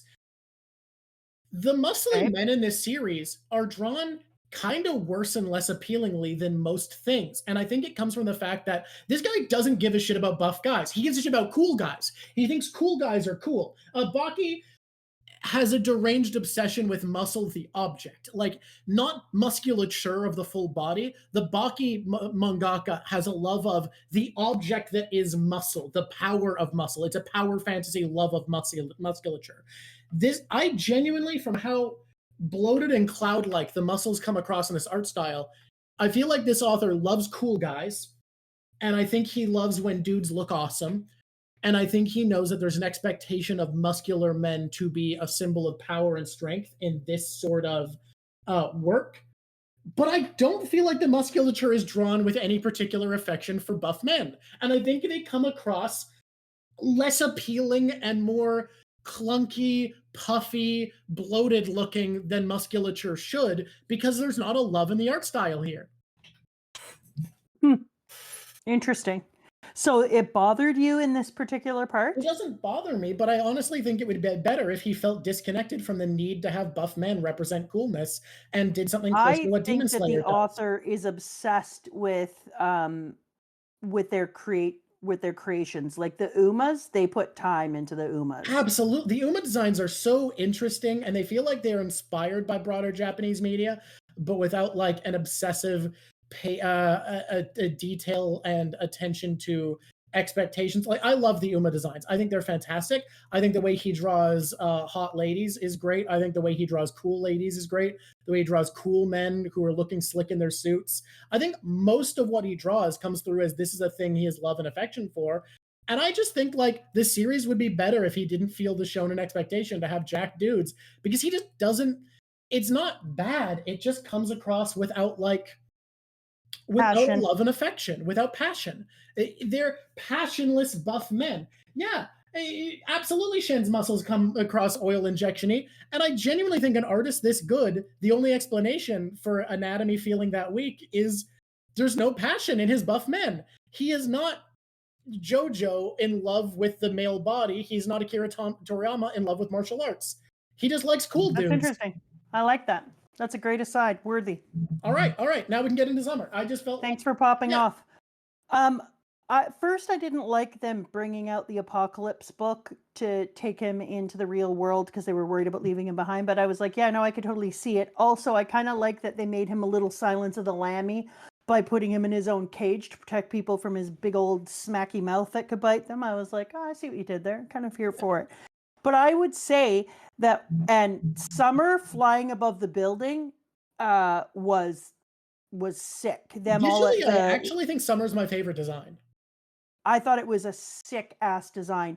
But I just, in comparison to the other 2 seasons we saw go down, it was my least favorite. Yeah. Also, I didn't like his master. The backstory with the master, I wasn't particularly in love with. Like, I was like, okay, you got a dude who's obsessed with being the strongest, which kind of felt like a pop-up of Zorro, but he was trying to be the strongest, and it made me appreciate Zorro's character a lot more, because I was thinking, like, they got him being the strongest to the point that he doesn't see the use of his strength, just the goal.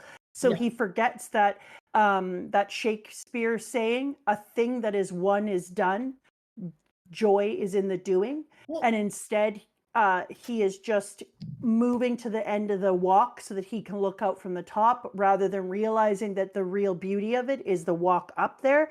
And so I liked that, but it made me appreciate Zorro's design more, because I kept thinking, like, yeah, because at least Zorro, in the pursuit of this, is also living this rich and full and amazing life, which is something that then later on we see talked about within the spring episode. So I liked it for pointing out what a weak and pathetic version that is, that if people just try to have mastery and don't enjoy the trip along the way, that their life is really kind of meaningless. You've made me realize a issue I have with this arc that I couldn't put my finger on, right? Which Okay, go I ahead. think is, this author is usually, in most of these arcs, very, very good at layering themes over each other.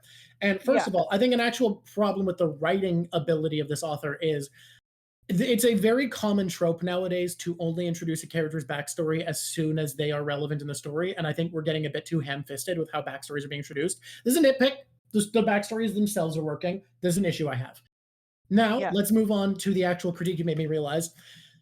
The only thing we get clearly represented as a dichotomy between the philosophy of Feng and our characters, and what Shen has to move away from, is caring about your strength, caring about how strong you are, versus having a thing you're fighting for, working as a team and friendship. And I feel like it's not about how strong we are, working together is what matters. I feel like I would like it to have gone a little bit further into the idea of, there's a disconnect, right? There's that central point between these ideas that you just brought up, which is, what am I strong for? I feel like the fact that I'm choosing to fight to save someone instead of choosing to fight to be strong is brought up. But I think it would feel more powerful if the theme was instead, what's the point of being strong for itself? I am strong. Like, it's brought up a little bit, but it feels like we're more obsessed with those other two observations that aren't as powerful. But that's where I disagree. That's what I first thought. I just think they spent, if I have the same critique and I don't, because I started to think like, I think the author is trying to make the point that, what is the point of being strong? Because like Kerbeck just says, Shen says to him, Feng, you are strong, but that's all you are. But I think that the author really wanted to spend too much time in the zone where they were showing how hard this person has strived, how everything that they have done in their life is for this singular goal, and how that goal has become their singular purpose. So they haven't lived a well-defined life with a variety of paths. And therefore they are a narrow tunnel that moves through the world and creates a black hole behind them. Okay. And they were trying desperately to show that, and to show it, they allowed that part of the story to go on too long, because I think they underestimated people's ability to hear the other side about why you need to not center on that. And they needed to spend more time talking about how a person can have a goal but still be a rounded individual, and they didn't spend enough time there. I think that's also something that, like, that your goal doesn't be, there's just like, it felt like we were circling over the same two observations on this theme instead of diving into a lot of the more interesting things you could do with it. I fully agree. And it's interesting where because, I think that died once we got into spring. I think in summer, and maybe it's because it's the heat of summer, so the author was also trying to make like, summer is irrational, summer is passionate, summer is hot, summer is singly driven. And so they were trying to make that hot, overcooked, irrational, angry, violent season feeling. But I think that part's done well, especially for the fact that summer is charging itself up with fireworks. That celebration itself is Agreed. used as a weapon here. I like it. I Agreed. like a lot of the observations on summer. But maybe then that's why they didn't go into the cooler aspect of the focus. They didn't spend time on it because they were talking about the master during summer. So they didn't spend time on the diversification of life is what gives it meaning. Being singly focused on something will mean that you will have a life that only has one victory, right? Ooh, So what a line. Hey, because can you just revel in that cool line you wrote there? yeah, I did write a good line right That there. was Let's take a that was moment. fucking, let's just can someone write that Ooh. down in like a quotes thing or something? Shit. And so because of that, that's the kind of feeling that summer gives. You sure can. That is the kind of feeling in life that summer gives. That Ooh. singularity. Summer doesn't have nuances in the day. A hot summer's day isn't nuanced in the way that spring and fall and winter are. Summer can be relentless, and that's what this character was. I am talking myself into liking this arc. Well, I think we're doing a Foxy there. But I think a lot of the problems really come from the fact that this author's usually better at presenting us with those things. Hello. Oh, we got a first time chatter. I always like to. Hello, Mama Drawk. New Squishy here. Binged every single episode. 4 days. We did 36 One Piece What? episodes. We did 36 One Piece episodes. Cannot. You've completely replaced a YouTube for me who used to read and review, left because of spoilers. Grateful for your guys' videos. Thank you. Holy fuck. Look, we're going to keep talking ourselves into liking arcs more. By the end of this, I might like spring better than autumn because I am so excited to talk about spring now. I have so many thoughts. 1.5 times speed. There we go. Okay. That was wise, Gavinci. Welcome, welcome, welcome. I have so many Okay, thoughts let about me spring. just finish But, talking myself into summer I here. was going to reply to you in that, like, I think Oh, you go ahead. You go ahead. a lot of that feels Yeah. unobserved, fucking unjokes. Feels unobserved fully to me. Like the author is not pitching those themes as well as they often do. And I think there's honestly a downside.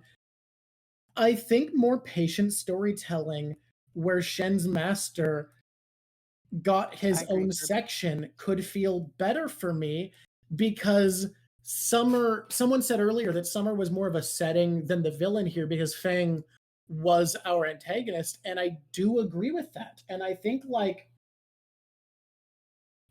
Summer to me feels like it has so much promise, and the idea the truth from untruth is very cool. I'll agree. The exploration of what Shen's power, what truth means, okay, there's another theme that I want to talk about that I feel like wasn't touched on enough here that had more potential, which is it in that, summer still? Because I want to pop in summer. Okay, go ahead. So I'll let you take it back after I say this.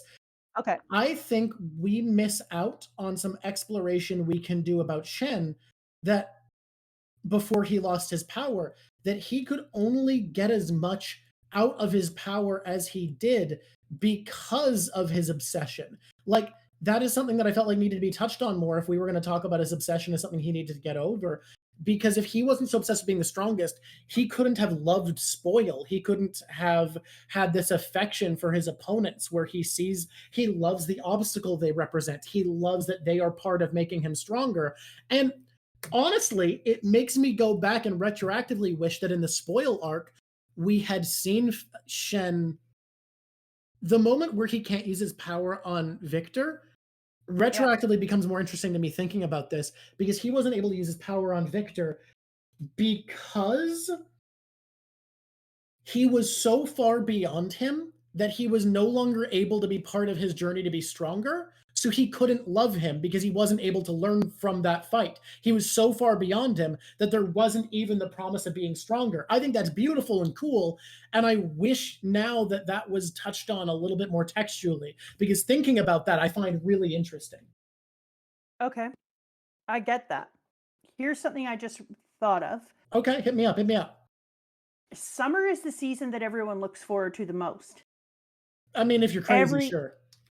Yeah, but generally throughout time and throughout history that I've known, everyone's like, oh, summer, I can't wait till the summer. In the summer, we're going to do this. And everybody talks about the summer.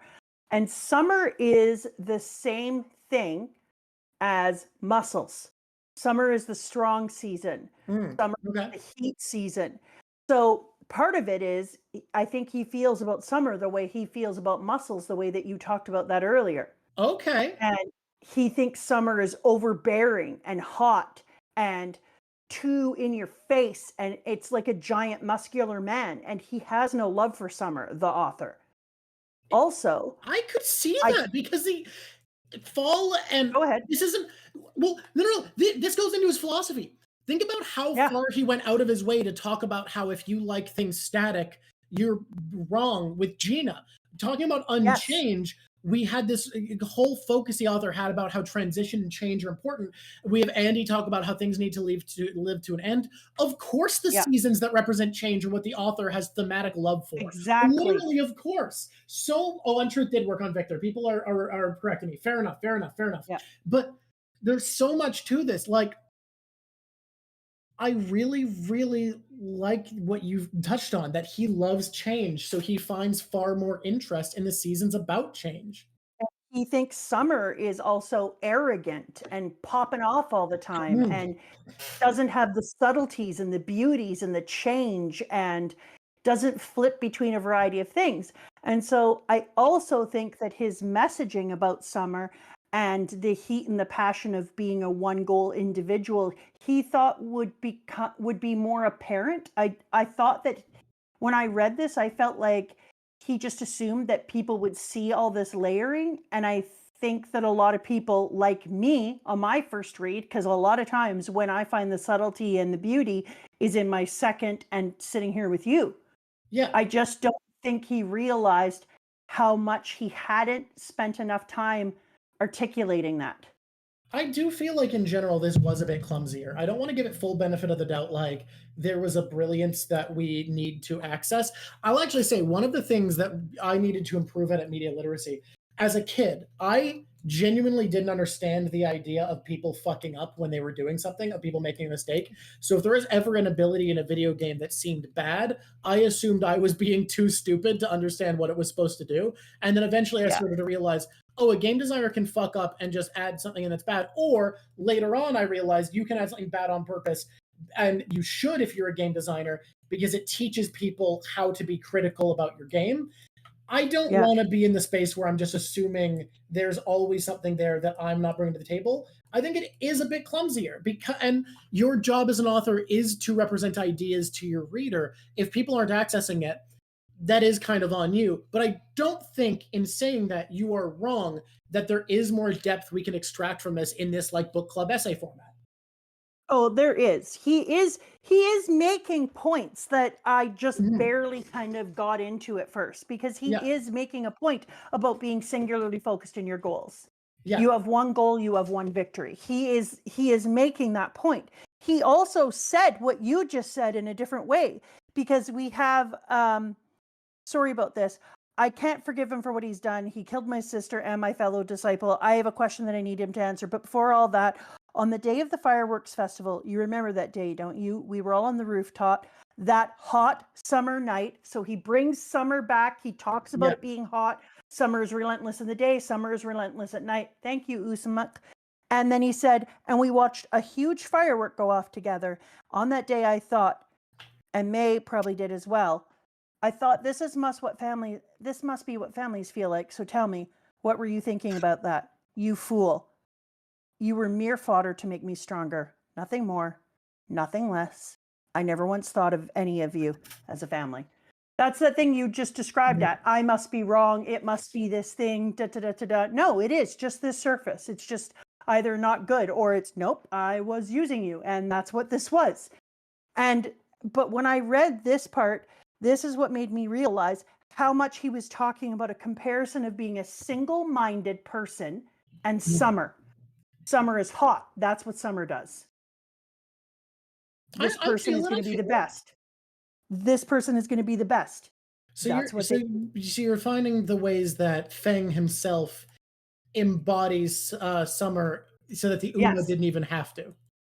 Yeah, because in all honesty, even though I thought the Uma of summer was beautiful. Yeah, I've thought about that parrot, but it doesn't matter. It's still that feeling that he's saying.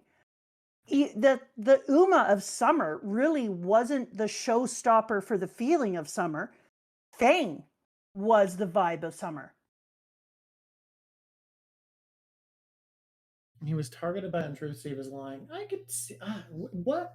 Yeah, he did say that after, didn't he? I'm somehow. No, but he wasn't. It. You know what I mean? Like it was. Yeah. It was supposed to be like, yeah, he was supposed to be saying the thing that Summer says. No, I have one goal. No, I have one purpose. I'm hot. You know what deeper thematic I feel like I'm having trouble accessing that I wish I was accessing better? Yeah. There's something in Shen asking questions of Mui, and getting lies from her on purpose. Getting lies from her on purpose to hear a beautiful truth without having to hear those words. There's something really pretty in that that I'm just not able to get. I'm like, wow, that's so nearly something beautiful, and my media literacy is failing me, and I'm just like, yeah. No, I don't think your media literacy is failing you. That feels icky. Can I, like... It's like I he's understand. afraid to feel the love that he wants to because of the loss he's had. I'm calling her Mew from now until the end of time. Her name is Mew. At first I was like, yeah, that's beautiful. But then I was like, you know what? That's beautiful in the way that a narcissistic person would find something to be love. Because because she deserves to not have to say those things.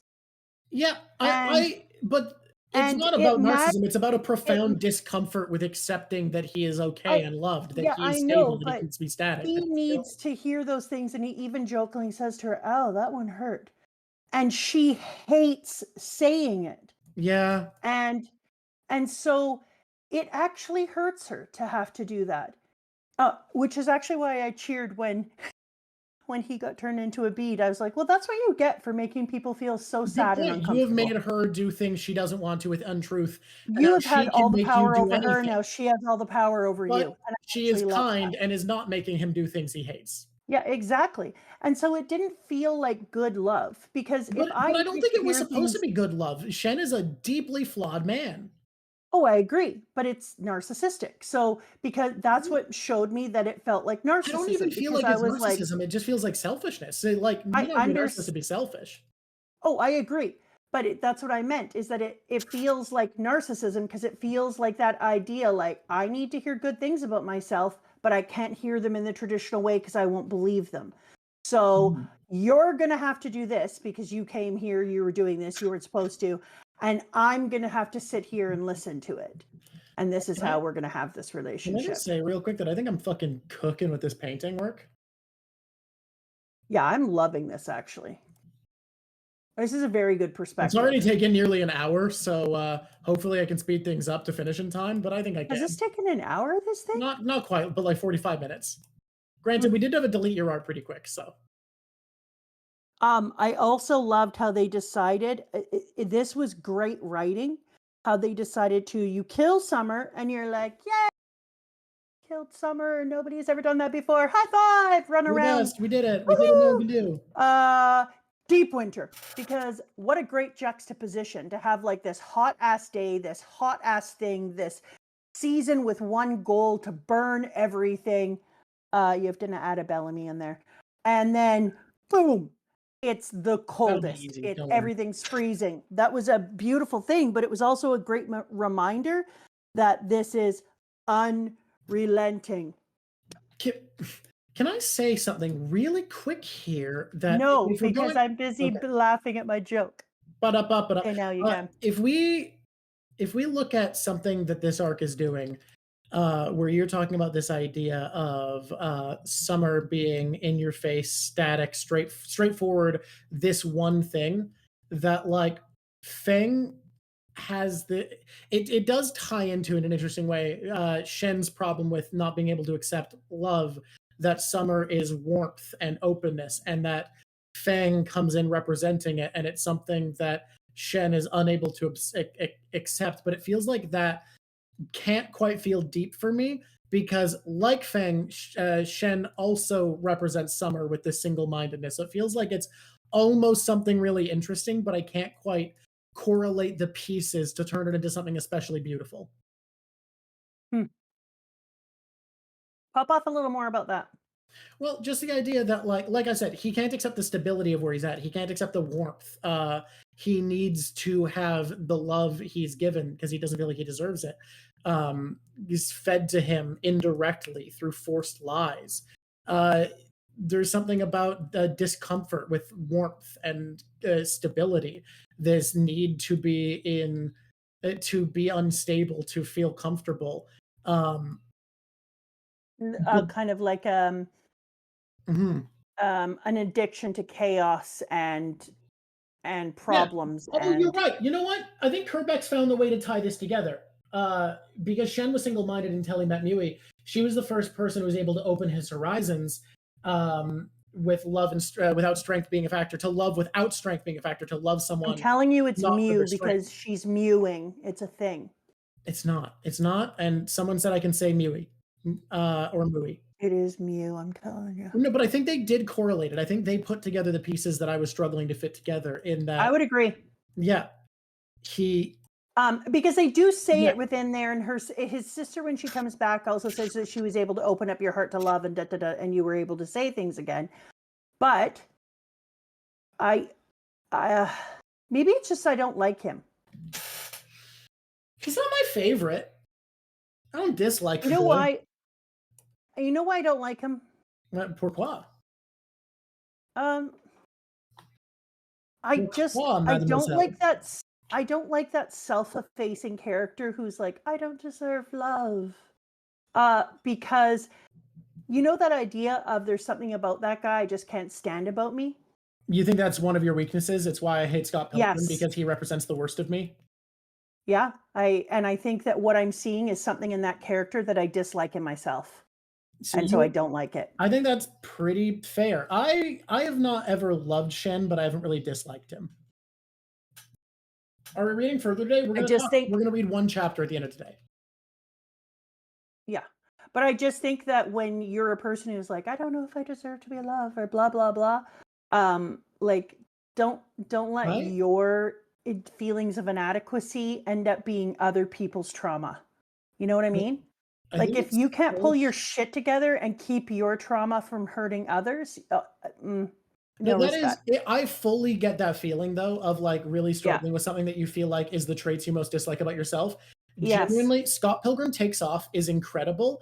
And Scott Pilgrim, the original, was basically about all of the worst traits of me in a person, the worst version of me I could be if I embraced all of my negative traits, learning to be better, apologizing for the harm he's done and becoming better, and moving past the terrible person he was.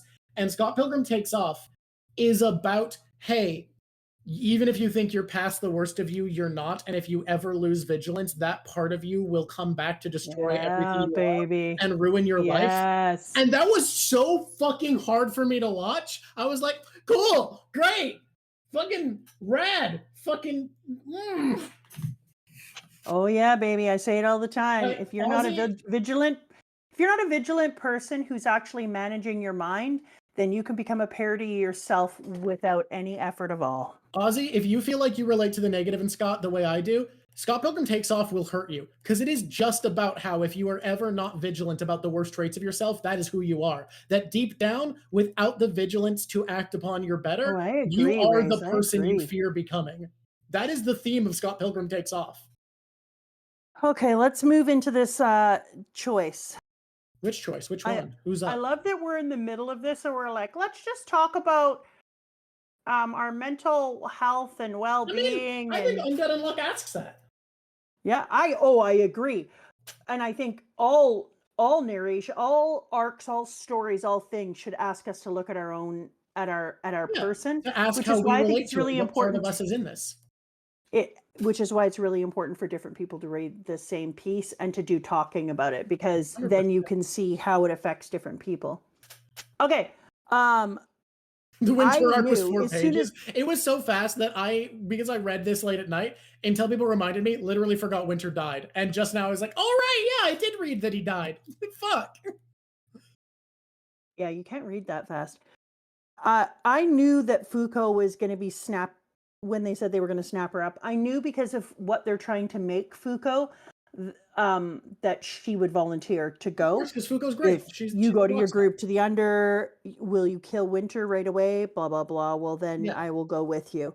I think something that was unexpected. First of all, I love that they had Clothy go with Fuuko. I remember when I said, I didn't say prediction. I wish I had because I was feeling it. Remember when I said I You want should. Clothy to come back as a solution to a problem? Yes, you did. Yep, Well, you didn't make a prediction, but I didn't, maybe so we I need a don't get a new gold star. where we make non-predictions. Oh, I was gonna but mod someone today. I'm sorry, Repetator. Next time I'll do it. I fucking forgot. I was about to do it, and my wife needed help fixing the toilet, and I entirely forgot everything I was gonna do. Because that wasn't a prediction, but it was like a thing. I think we should have a you mentioned it. Yes, Desi boy, be a silver star. Where you're like, you know, it's been a Yeah. while since I bought new animation. I can buy a new animation. okay, here we go. And I don't know how I didn't notice right away that he had given Clothy to her, because we immediately say he's Right, you walking, naked. and then somebody is like, "Why don't you have clothes on?" And I was like, didn't even bother to be like, I did. I admit that when I was reading it, I was like, that's weird. He Mhm. just wants to show off his sweet ass body and be like, hey, you going away? This is what you're missing out on. So I come back. also was dumb and didn't figure it out right away. I feel like if I was reading, I was reading too quickly Yep. and moving too quickly forward. If I had been thinking, because I remember being like, yeah, why don't you? Like, wouldn't your clothes just become more warm or something? No, you're going to go full nakedness. Hey, can I ask everybody? Do we know what color our good springy boys umbrella and fan are? Like, I know the anime hasn't reached this point, but do we happen to be aware?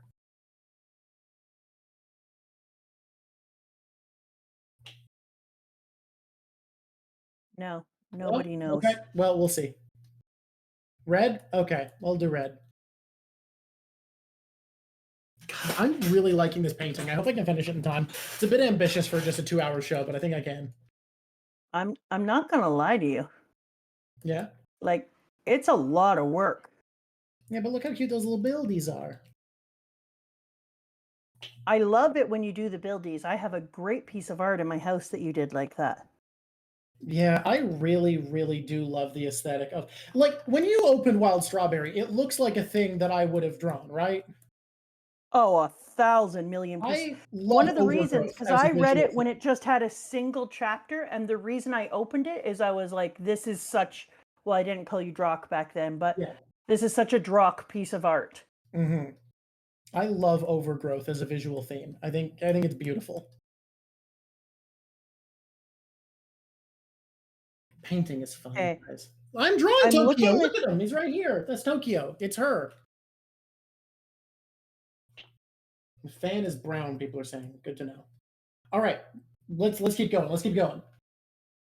I'm trying to figure out what the symbol in the middle of the round table is, the one that looks like a leaf of some sort. Okay, the symbol is referring to the middle of the is a 4-leaf clover? Sorry, say this. Says run that by me one more again. I'm sorry, it is not. 1, 2, 3, 4, 5. The weird symbol that's on the back of everybody's chair and in the center of the thing. What is that, guys? The angry marijuana. It's exactly what I called it.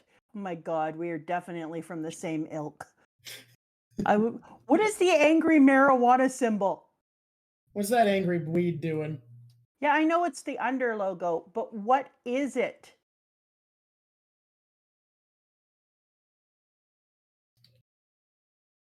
I'm Tell gonna us write what the angry weed is. I'm gonna call it angry the weed. under Corrects me. symbol. You believe it's based off a kanji. Well, angry weed it is.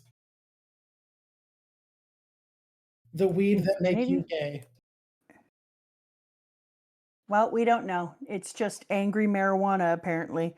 But they literally pulled it aside and stuck it in the middle of a very important panel later on its own in a way that made me think I should care about what this symbol is. Okay. And so we've got to care. Passing on untruth. There's more to it than just angry marijuana. I feel like God does it with a sense of irony, how the negator abilities pass on. Like there's a sense of comedy to it intentionally. My baby is here to see me, and she is such a good girl. Was such a good girl. If you don't have a dog, I'm so sorry for you. Because doggies are the best. Okay, so it is. It's angry marijuana. All right, I'm moving on. Okay. I like how they get a table and then they're like, you know what we could do? We could put this table in table-y form, or we can really point out how clock-like it is and stick it up in this direction. I would like it. Pointed out how clock-like it is. I was noticing that. I was They're like, Mama I don't think you've seen. I was like, God damn, man. We saw it when it was down, and they were like, we're gonna make it very clear that it's a clock. And then I was like, it's a clock, but it's also a gear. Like if you look at the center of the way it's done, is this round table supposed to fit inside of something else? Can it move eventually? Will it spin? Do the people in the do the chairs have to be attached? Will that be moving around? Because it was what? You keep going. I thought your thoughts were done, and then I'll interject. Sorry, it's because when I looked at this, I started to see that it looked like it could fit into something else. So I felt like I was just looking at almost a puzzle piece to a bigger picture. Okay, carry on. So, oh, good, it's a goo. Carry on. Well, oh, something interesting. I feel like retroactively the unrepair arc gets slightly better to me because the vibe I got from Under when we first met them is that they just happened to be aware of negators and had them. I didn't think that they were actually trying to like do anything involved with apocalypse or the end of the world or any of the I didn't think they were involved with the Union and apocalypse at all. So I found them a lot less interesting. It was like, well, we're trying to do all this like fighting God or whatever, and there's just some bullshit criminals looking for money on the side or whatever. Boring. I feel like I would retroactively enjoy Unrepair better on a reread now that I know that their group is actually motivated in a way that connects to Union or Onion. Yeah. Sorry. Yeah, I liked that as well. Yeah, Stazzy Boy, they if you mean that it was taken from the Onion/Union, then yes. And then we got a new table. Yeah, I liked that as well. Mm-hmm. I'm just looking at okay, so I'm looking at fuuko and I'm thinking about how fuuko I liked okay, I'm just gonna organize my thoughts. Okay, done. I liked that they showed fuuko making more profound friendships at the table, and like that weird bunny chick being very excited to see her. The bunny chick, by the way, also has its symbol on her, but it looks less like an angry marijuana and more like a bush she hides behind.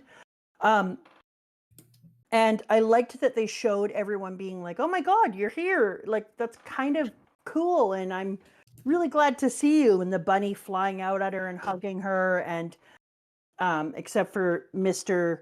Crocodile, I can't believe that they just made a character who might as well be Crocodile's face. Like I was like, dude, that's a bit Crocodile. Can I just say that undeplete is or unreduce is way the undecrease. Sorry, it's even dumber. Undecrease is a way dumber name than unlimited, and it would fucking thing. There was no need for undecrease. I agree. I wanted to say like, hey, could I give you this English thesaurus?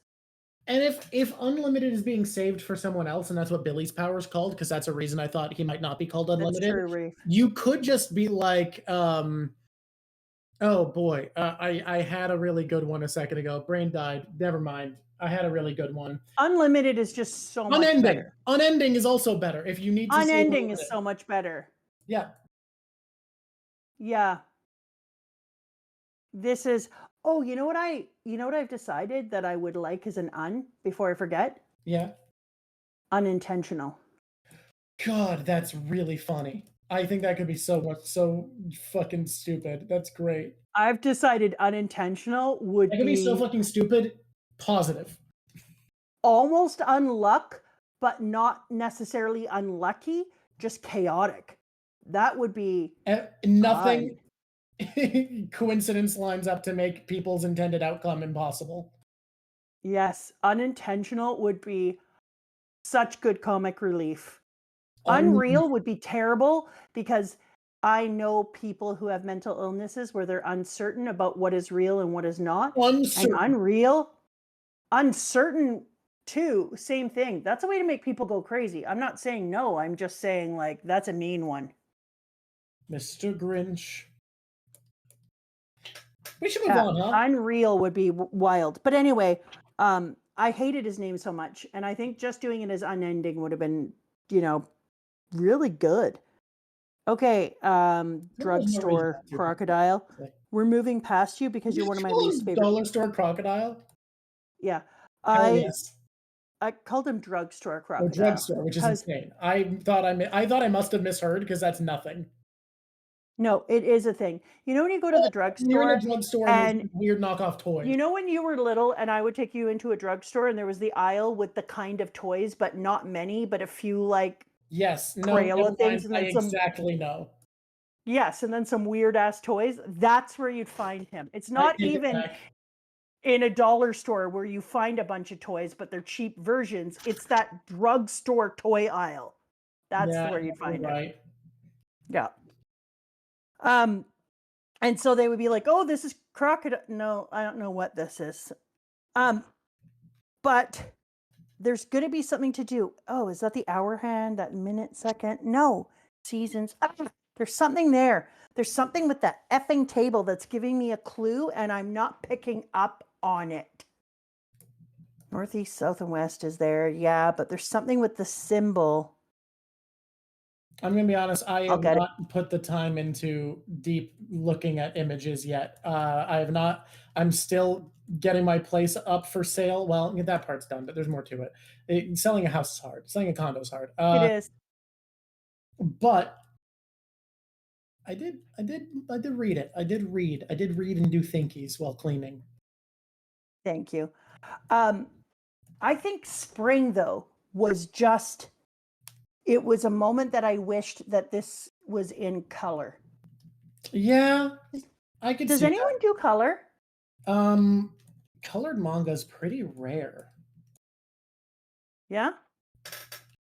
It's usually only the biggest series that get a colored re-release. I really love color. Like in this moment when we're having spring sitting atop this building and he's in the numb leg position and he's looking over everything and contemplating life, drinking sake and rolling the dice. I was like, this should be in color. This would be so good in I color. love his power removing the nuke, and they're like, "Well, can't you undecrease it?" And he's like, It didn't happen though. How could I?" Yeah, what am I undecreasing in a thing that has never occurred? Yeah, I can't. It's gotta happen. Yeah. It is No, I crazy though that dude has love. unlimited nukes unless someone can deactivate nukes. Yeah. Because I loved Spring. Spring was a great arc. And I was really excited to see the pair ups. Really excited. So But this yeah, is go gonna be ahead. this is gonna be a weird one, right? The build up to spring I like better than autumn if we're comparing the two, right? Yes. The middle section I like quite a bit less. So if we're comparing like, oh, we're Yes. encountering spring and skirmishes are happening to meeting Ano Un and doing our training arc together, I like this arc quite a bit less than Ano Un teaching them. But I think I've come around on dwelling on the ending more to liking the ending more than autumn. Yes. Something that happened in this arc is I felt like a lot of people think that an arc has to go, building at rising action, ultimate activity, declining action slowly. And I felt like this arc just did, it didn't quite do that, but it also did do that. They just put the final event right at the end, because the things in the in between didn't feel big enough stakes. I never felt like the stakes were going to go in the wrong way for any of my characters. And so my buy-in was smaller. Even the unending dude or whatever who kept running and running, and we were worried about whether or not he could be stopped, but Unstoppable was I was like, Unstoppable will save him. And I do like the relationship building that this happens, but I'm not worried, it'll happen. And then in every one of them, I never felt like I needed to worry about any of my favorite people. And if I don't feel that I have to worry about people, my stakes aren't in as high. And I didn't feel that any of the events were big enough for me to have a big care. Do you know what I mean by that? It's also, it's a weird thing that One Piece gets away with. Like, if we're going to compare, the reason One Piece, I feel like, manages to have stakes, even though you always know the Straw Hats are going to win their fights, is there's so much other damage that can occur because Yes. of this, because the stakes are high, but not so high that they can't win. And I think it's an issue you have with world saving stories, because like, we feel like we can't fail all the way, even though I do think this one gets away with it by the fact that we probably gonna have a second loop, so we're gonna have a big failure at some point. Oh, Red Potato suggested Roxanne could be a mod. That would be helpful. Yes. Can they? Yeah. Roxanne, you did message. I will try to mod you quick before it scrolls away. I was going to earlier, and then I was busy. Where's my mod button? Roxanne, you've been Yeah, modded. because even with Billy and Andy, I didn't feel big enough stakes. I didn't worry. I'll be honest The though. thing The thing I liked power about that, before I choreography was very forget, good. yeah, before I forget, I want to say, yeah, I was about to say the choreography was good. It felt like a dance. Everyone had their own thing. What was better was the relationshiping in there. Oh, see you later, Dr. Jack. Have a great day. Well, have a great sleep. Yes, at you it, have to right? go to sleep. Have a good sleep and have a great day tomorrow. But the thing that I thought was really great is the relationship was great in there. The explanation, him forcing Billy to see Unluck for who she was, because Billy just saw Unluck almost like a power boost, like a plus 20 Unluck power boost, rather than a person with her own greatness. And that's awesome. But she's so much more. And Billy had that faith, and Andy had that faith and forced Billy to come along with it. But at no point, and I'm just going back through my spring was an amazing time to draw on the Under and the Union together. But spring was not a time where I felt like anything, any one of the fights, any one of the people were going to have long-term ramifications for me. And so it just felt like I didn't have to worry about any of that. Love the relationships taking place. It didn't feel like it had stakes till it got to the end and we were losing spring as a But isn't there something? I think that honestly makes the ending even better. Like it is a weakness for the arc for certain, and I don't want to take that away. But that weakness almost makes the ending better, because having an arc where you feel like we can't lose it. Holy shit! This arc is brilliant. I think I like it better than Autumn because I just had a realization. Okay, go. Pop off. Okay. Oh my god, it's the season. Oh my god. Well, no, you have a different one, I think. The end of the arc managed to be as beautiful as it is because it forces us to understand Fuuko's struggle to only be able to use her power to kill Spring by coming to truly love Spring. And we only have that happen narratively when we come to love Spring and have to watch him die. We feel lost despite coming to an arc assuming we won't, because the author has brought us on the same journey as Fuuko of coming to love what we've come to kill. We are her. We are with her, coming to love this thing and coming to feel great suffering that it is forced to be our enemy, that God has demanded that it come to hurt the characters we love, that is, it's killing them. We know he doesn't want to, and the pain that it feels at being forced to do that is pain that we feel. That's actually really brilliant. That is brilliant, and you're 1,000% right with that. And it's incredible because it makes us hate God more, and it makes everyone who's on Earth feel like We are all against God, and some of us are being forced to fight each other, which is more reason for the Union and Under to come together, because they can see the hell that Spring went through and how Spring was also a player in God's plans. And so there's more of that. And it, not only that, but it does something else interesting. You know how we've talked before about how Luffy is a perfect protagonist because he embodies the themes of One Piece? You know what this did? Fuuko wasn't embodying the themes of Undead Unluck necessarily. I don't think thematically this arc, she was what Undead Unluck is about. She was the manga itself, right? Yes. Her story here is the story of the experience of reading it. She is this work. We are her. We are reading her coming to love a thing for it to die. The goal being for her to love it. It's part of why I love my theory that God is the author, because it becomes a story about coming to love the author so that we can have our series die. And it makes, if I'm right, and this is a series where the author is God, it also adds so much to what Andy has said here of it's beautiful that a thing is coming towards its ending, that we should be looking forward to a beautiful ending, and we will come to love the author who has caused this suffering as it comes to an end. I hope I'm right about that, but I think these observations Which goes are into my theory. Yep. So remember how I said this didn't have a lot of pop-off moments. It treated it like it was on a slow climb until the end, and then it had its big moment, and then it eases out and we watch the thing die.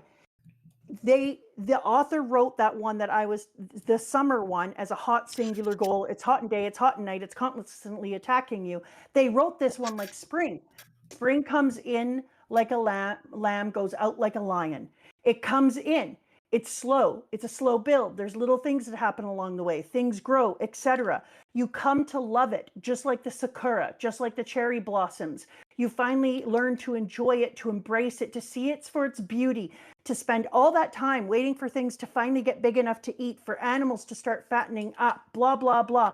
And at the end of spring, boom, it changes because everything gets incredibly hot, incredibly vibrant, and spring ends with the big moment and becomes summer into its transition.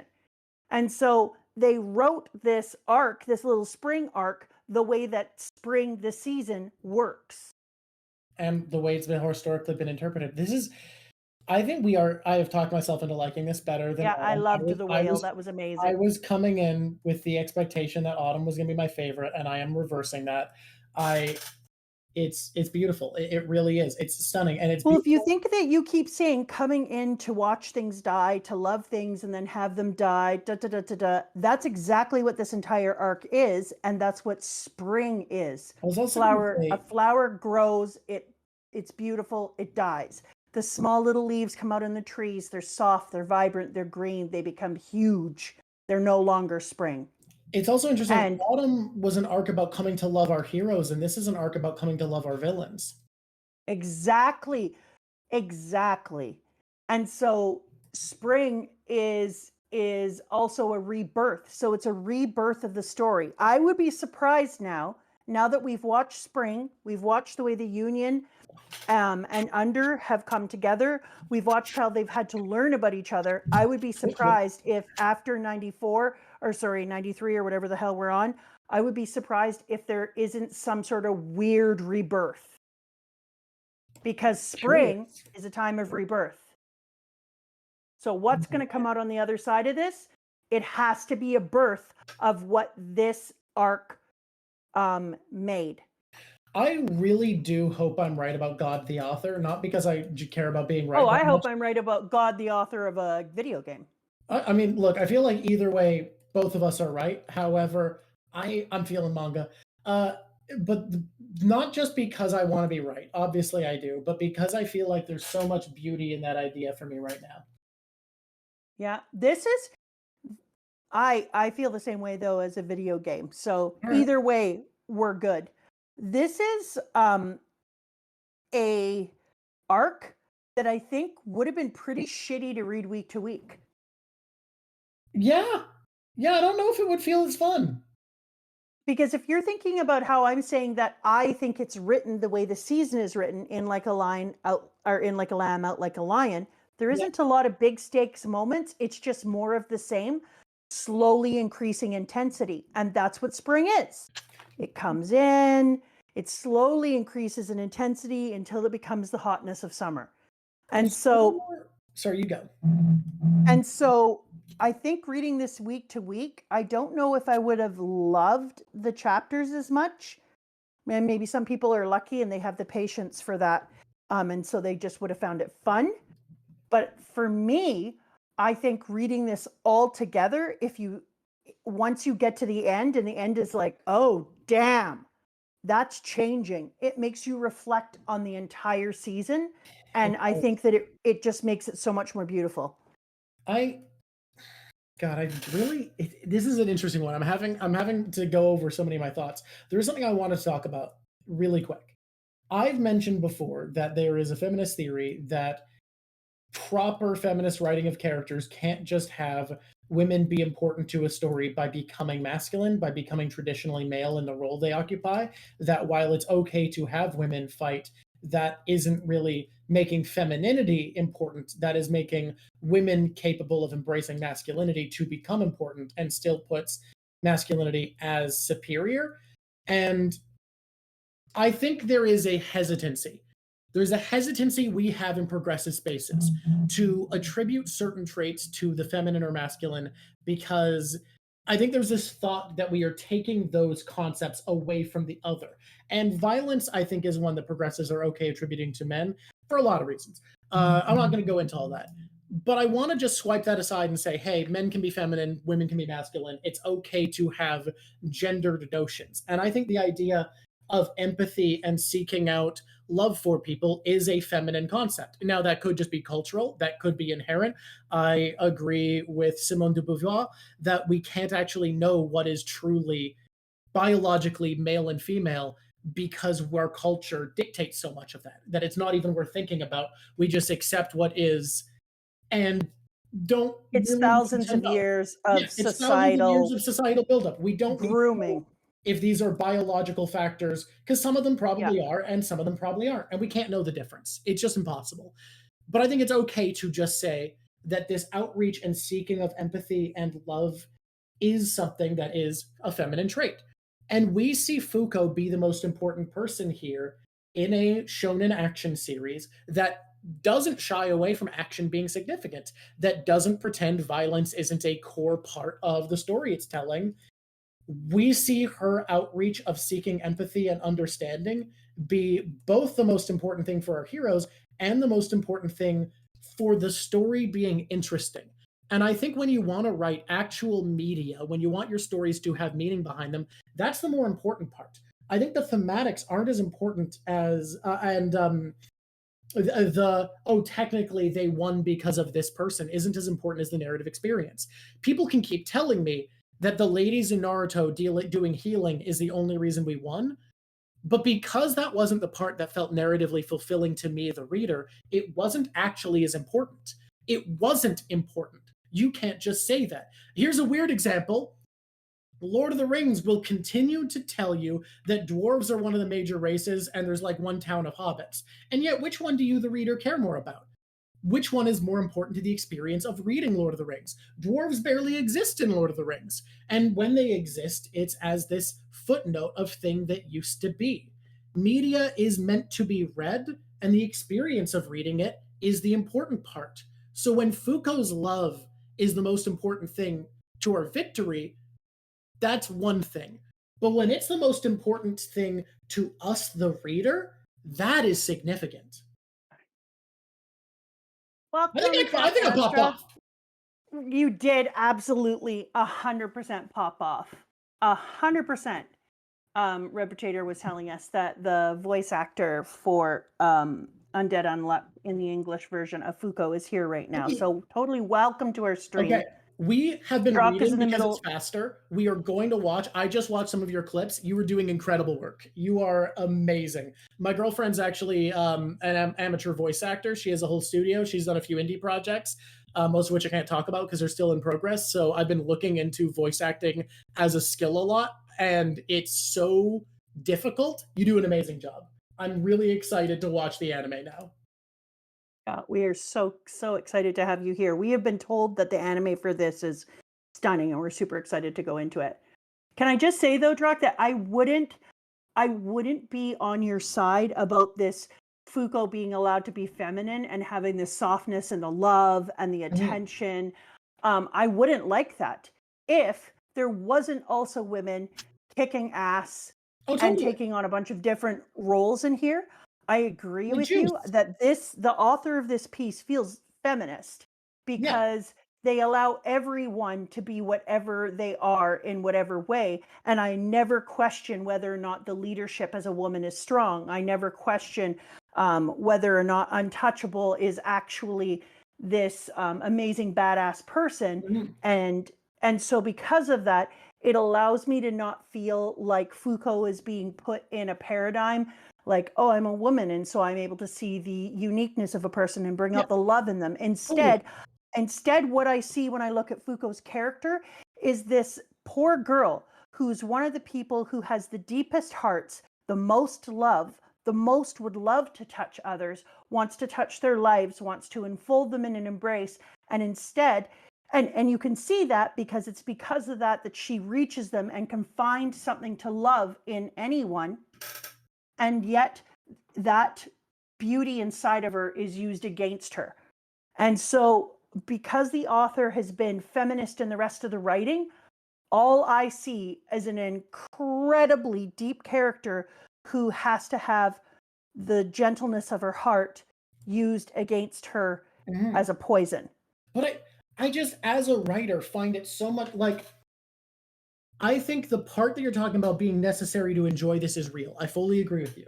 But I think that part is so easy. It's so easy to have badass action lady. It is, right? And yet look at all the other manga, like that whole other one I've read, plus the few chapters. But look at One Piece, man. One Piece? No, you don't understand. One Piece does its female characters so much more justice than the vast majority. I know, and that's what you tell me nonstop. And yet this here is way better in the writing of women. It's way better, but I still think it's so much more incredibly impressive as an author to make what we would see as feminine traits in an action story be the part that we, the audience, care the most about. Making it the most important to the plot is something I've seen a few people do, but making it the part that we are invested in, that we're hyping up in an action story that is still an action story. It doesn't give up on that. Yeah. That's so cool. I absolutely agree. Because when I was reading this, I wasn't thinking about whether or not it was a girl or a boy or anything. I was just thinking, like, I love that the quiet part is the part that's doing the big lifting, the heavy lifting. And that we're invested. That's wild to me. Yeah. That's the part that we're like, holy crap. This quiet part is the part that matters the most. This must be such a fun character to voice. And worth talking about because we have somebody who's doing this voice. It must be so fun to voice a character because we're only on chapter 93 or 4, and this character talks about how they haven't grown as much and they hadn't made as much change, et cetera, et cetera. But I think already their growth from the very beginning till now has just been the softest growth. You don't notice it all at once because it's happening with subtlety. And her character is shifting in a really beautiful, subtle way. And then boom, she's the one who has the strength to just literally walk up bare ass, no weapons, and stand in front of Spring and be like, oh, this is the thing I have to do? Okay. Jackie just actually said in chat, to the point we've been talking about, that her femininity is her strength and she loves that. And I fully fucking agree. And you don't see that in shonen. Frankly, you don't see that in shoujo. Like, so many romance stories do a worse job at this, at making this feeling of femininity feel so important. Like, Fuuko is not made important through her femininity by men choosing her, which I feel like in a romance story is so often the case. And that makes sense because a lot of romance stories, and this is not derogative because the same is true for stories for boys, but a lot of romance stories are meant to be power fantasies. They're meant to be a story about how, isn't it so cool that I can get this thing that I would want, that I can have the power to get this thing. Sure, but this is a romance story too. And Fuuko isn't made cool by what she can get. She gets the love of Andy from being cool, from being the person she is. Jackie, have you read the manga? Because if so, you have to be so hyped for next season, right? It's shonen and shoujo. It's doing both for sure. Like if you've read the manga, this season has to be really exciting, right? Because Spring looks like it's going to be so fun to voice. Spring is going to be wild. Multiple times, fucking rules. I think that Fuuko is fast become one of my favorite characters, and the relationship is one of my favorite. But what I like about it is Fuuko gets to be a normal human being who isn't running around, the perviness and all those different things. Fuuko was like, ugh, I have to hold back because this dude is just a freak.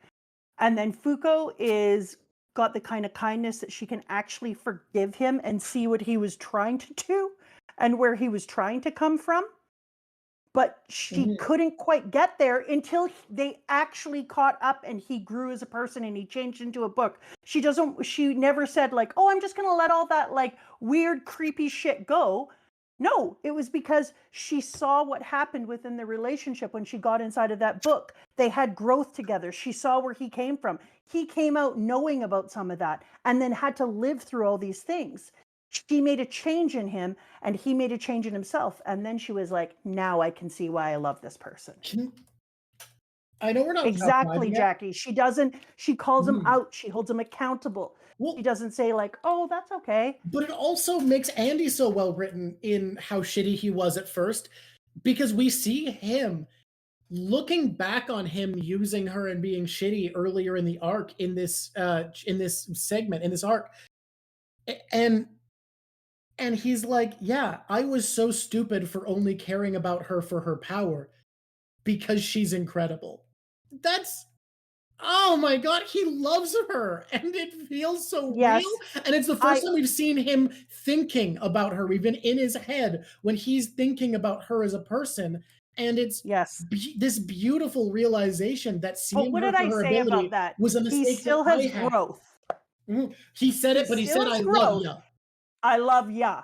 And he still doesn't talk. We're gonna get a romantic I love you.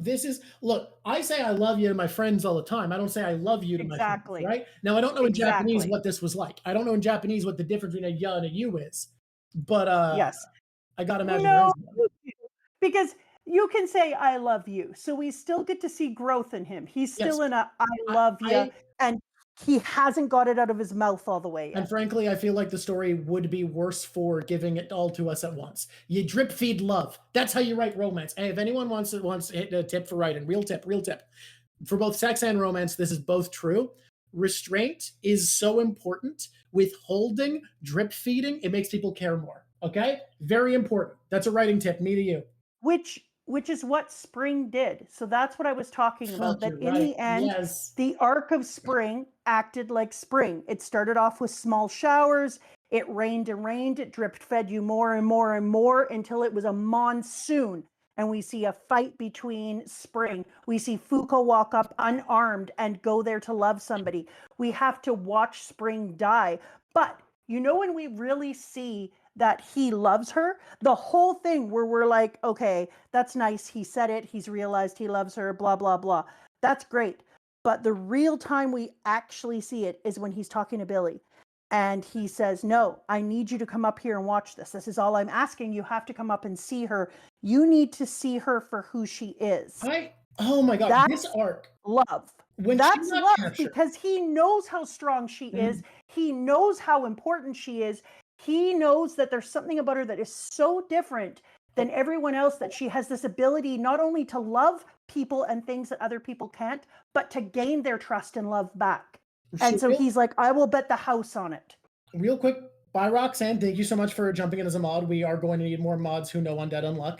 Second thing, earlier in this arc, I was the bad feminist. I was like, it's an action series. I'm so excited. And of course, that's expectation, right? It's not necessarily my fault, but I was the bad feminist, being like, oh, I'm so excited to see Fuuko get strong and learn to fight and whatever. And I was failing to really take in how much we were in another Fuuko training arc when she was on because of Hunter x Hunter, I keep wanting to call it Black Whale 1. It is not Black Whale 1. It is just a black whale. When she was in the whale base, we see her You working. could just call him Laboon. We see her working her powers, realizing she has to learn to love all these people so that she can use her powers to get away and control it and be in charge of how she affects. It is named Kane, but I don't remember things. You've seen me. Oh, it's named Kane? Yeah. We have a training arc of her learning to love people and understand them, which felt, I don't know, at the time when I didn't understand what we were doing, orcas are a dolphin, but dolphins are in the toothed whale family. Fight me. I know my marine biology. At the time, I didn't see the value in it. I was like, yeah, I know you have to use that. But in seeing how beautiful the end of the spring arc is, in Fuuko loving people, feeling hype in this story, never mind. I would so much rather this than her be badass action lady who gets good at punching. We have those in this series. It's important we have them, but it's more important that we have Fuuko be Fuuko. That She can also fight. Yeah, she gets to fight. She does a good job. She has a little fight moment. Yeah. I agree. But that's what's so incredible about it is that as she's going up, as she's going to go out there and fight on behalf of everyone, as she says everyone, because she does such a Fuuko thing. She stops in the middle of about to be fighting against Spring and is like, oh, hey, everyone, I'm going to have to bet your lives on this, but you can trust me. So she does two things. One thing is very Fuuko, ask permission. Stunning. Yep. And then the other thing is suddenly, and that's why it's a subtle growth, like I was talking about Spring. There's this subtle change, and all of a sudden she does the most less Fuuko thing, full confidence, but I can win. I was like, oh, damn. I want to talk about something briefly, because this conversation has painted my opinion of something that I was going to come in slightly negative about. So I do still feel like we are playing into a modern shonen trope a bit of giving characters backstories as soon as we want them to be relevant. It feels a little bit clumsy, but also I don't know where else you'd fit them in with the way this story tells. It's very fast-paced. It is a thing I have a distaste for, but I understand that in the way this story is being told, it's kind of just what we have as an option. When Isshin is brought in all of a sudden, it makes sense. Fully makes sense in the story, because of course she picks someone called Unbreakable. Doesn't realize that their power doesn't make them unbreakable at all. When we get Isshin's backstory, I wasn't feeling this. I was starting to slip out of the arc, and I realized I am a fool. I am Boo Boo the fool, and on reread, I have to imagine this kicks ass. Because she chooses to not win, she makes a choice that will not let her win this fight, loses the first round, because she is coming to gain affection for and understanding for Isshin and wants to protect them because she's gained affection for them. And had she not, she would not have the connection and tools needed to defeat Spring. That's actually beautiful. The only way we were able to beat Spring was by Fuuko's connection with and ability to help Isshin open up, letting her being who she is, tie into the reason she's able to win. Fuck, I was wrong. I was a fool. Well, I said the same thing that when we were talking about this and you were like, how did you feel about this section? And I was like, I felt like it started off really slow. I wasn't super sure that I was going to love this and da-da-da-da-da. And then by the time it got to the end, I was like, holy shit, damn, my bad. This is amazing. But now that we've been talking about it, there's so much more. Like, this person who was said in Spring is also the season of love. So yeah. People are trying to tell us that, and we keep ignoring it for deeper themes. But okay, that is the deeper theme, Drawk. So let me pop off for a second. Yeah, pop off. I popped off enough. So the reason that I thought that was so important is because you keep going, well, Spring is the season of love, and you just expect this romantic love, sexual love, all this type of thing, and instead, it's Fuuko's strength comes out in Spring because Fuuko realizes the thing about her personal femininity, the thing about her personal strength and who she is love is her greatest strength. And so, of course, her growth, because she said just before we got into Spring, everybody else has leveled up. Everybody else has done this thing, and I haven't done it yet, but that's okay. I'm going to come into it. And then in Spring, she does, because she, for the first time ever, realizes I have to learn to control loving. I have to learn to use love as my strength, even though that's going to break my heart time and time and time again. I'm going to learn to love, because look at the way she grieves when Spring dies. She doesn't falsely love. She loves, but she knows she has to do it. I think why I underestimated the value of the Ishin scene was when we came in, I wasn't expecting a male action mangaka to really appreciate love as a concept. And that's sexist of me. I'll admit, that is actually very sexist of me. But I wasn't expecting this deep appreciation for the meaning of the word love, to treat it with the gravitas, respect, and honestly fear that it kind of deserves as an emotion. And I it's think you also Mhm. said that it was less, that they were trying to make it less Japanese and da-da-da-da-da. And I was thinking that the end of this was very Japanese, because No. I see. I was saying earlier that this section is very Japanese, but overall the manga, I but think, is trying to overall be a bit less less. Japanese than most Okay, manga. well, I loved oh, we're in ads. Betcha, I actually disagree with you. I think the execution is brilliant in spring. It's a bit clumsier than autumn, but I like it. Summer's the one that I still feel like was a bit clumsy. Sorry, you keep going Who are now. you talking to? You keep going. You keep going. You keep going. I'm sorry. I broke the rule. I apologize. I love that this was such a deeply Japanese thing with Spring, that Spring was such a deeply Japanese character, because I once watched this, and many other people might have watched it as well. This documentary about a phone booth. What is it? Drawk is a timeout now. About a phone booth in Japan. And it was put up shortly after that there had been the tsunami and people had been lost. And people used to drive from all over Japan to come to this place where this phone booth sat in a beautiful garden overlooking the ocean. And they would come there and they would pick up the telephone in this broken phone booth, and they would talk to the people that they lost. They would talk to the people who died and that they're no longer with. And this was supposed to be like an idea of a phone booth to heaven, where you could pick up the phone and you could tell your husband, hi, these are the things I didn't get to say to you before you died. And it has become quite a thing in Japan, and people go there. And eventually people were asked if they would mind if they were filmed, and they said it was okay. And the fascinating thing was, every single time a person was trying to tell somebody that they loved them, they wouldn't say, I love you. They would do things for that person that would show that they loved them. That in Japan, love was an action word. You needed to do things to show love. And so people would say, I built that greenhouse that you've always wanted, and I've planted all your favorite things. Or they would say, I have made sure to care for your mom, and I take her over to our house to make sure she will never be lonely. And so they never just said the word, I loved you. They told the people that they missed the things that they've done to prove and show that love. And that's what this arc feels like in Spring. It feels like every person in here treats love not like a word they can say, I'm sorry, more than words. Sorry for that.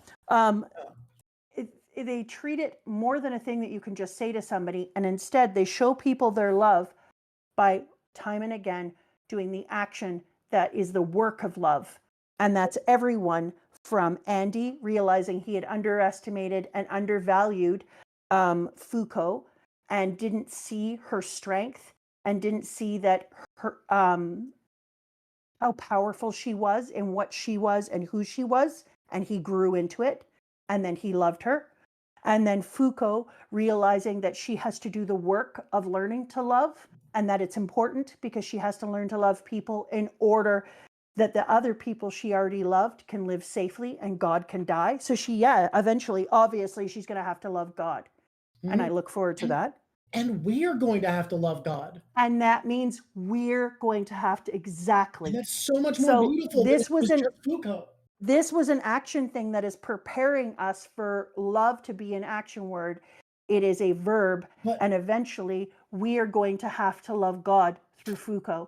Fuuko is going to show us what it looks like to love your creator. So there's also this whole over thing of like this parental idea with God being a parent, and we're going to learn to love that and have to push it away. But I And want I to think it's going to be amazing. but I want to bring something up because I think it's like it's both Japanese in the love as an action, but it's a bit un-Japanese too Ooh, because snazzy. love is such a direct and open theme. And as the person who loves to know what the problem of every culture is, because I don't know why, ask me about Korea. They're not doing so hot.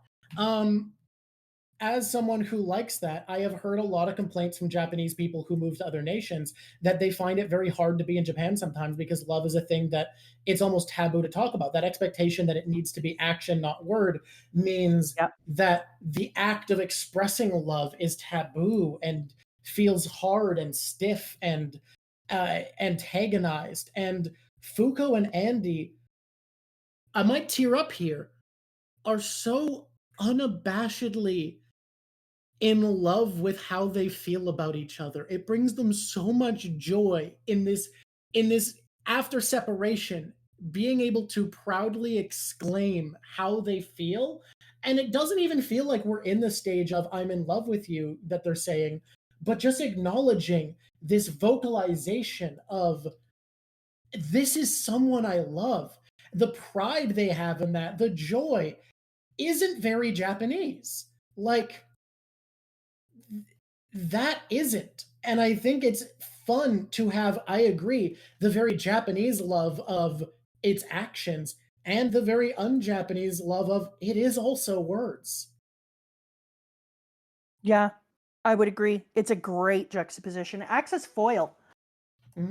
Because everyone talks about it, even though they had never said that they were in love. Everyone around them is like, well, because the two of you, where's your boyfriend? Everyone talks about it. They have this very like, well, we all know you're getting together and we all know you're in love. You may not know it, but we all know. It's so cute. It feels like a real friend group talking about people who, come on, you might as well be dating. Exactly. This is the part that I was talking about, though, because this is Andy's proving moment. His action rather than words is when he says, let's go do some blossom viewing. Hurry up and unchange. And then he's like, what's your game here? What do you mean, what? I got to do this or else I can't prove squat to you. Prove what? I ain't going to be able to change you. So we should take a look at Fuuko together. I am positive that she'll be able to change you.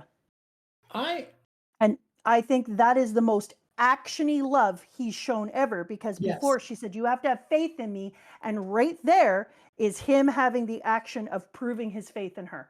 I don't have to worry. I'll bring Billy up there. He will see Fuuko, follow her vision to the end. And then he proves it again when he comes out and he's like, Andy, when she's like, Andy, it's too dark in here and I can't see. And everyone is like, what are you doing? We're all going to turn into trees.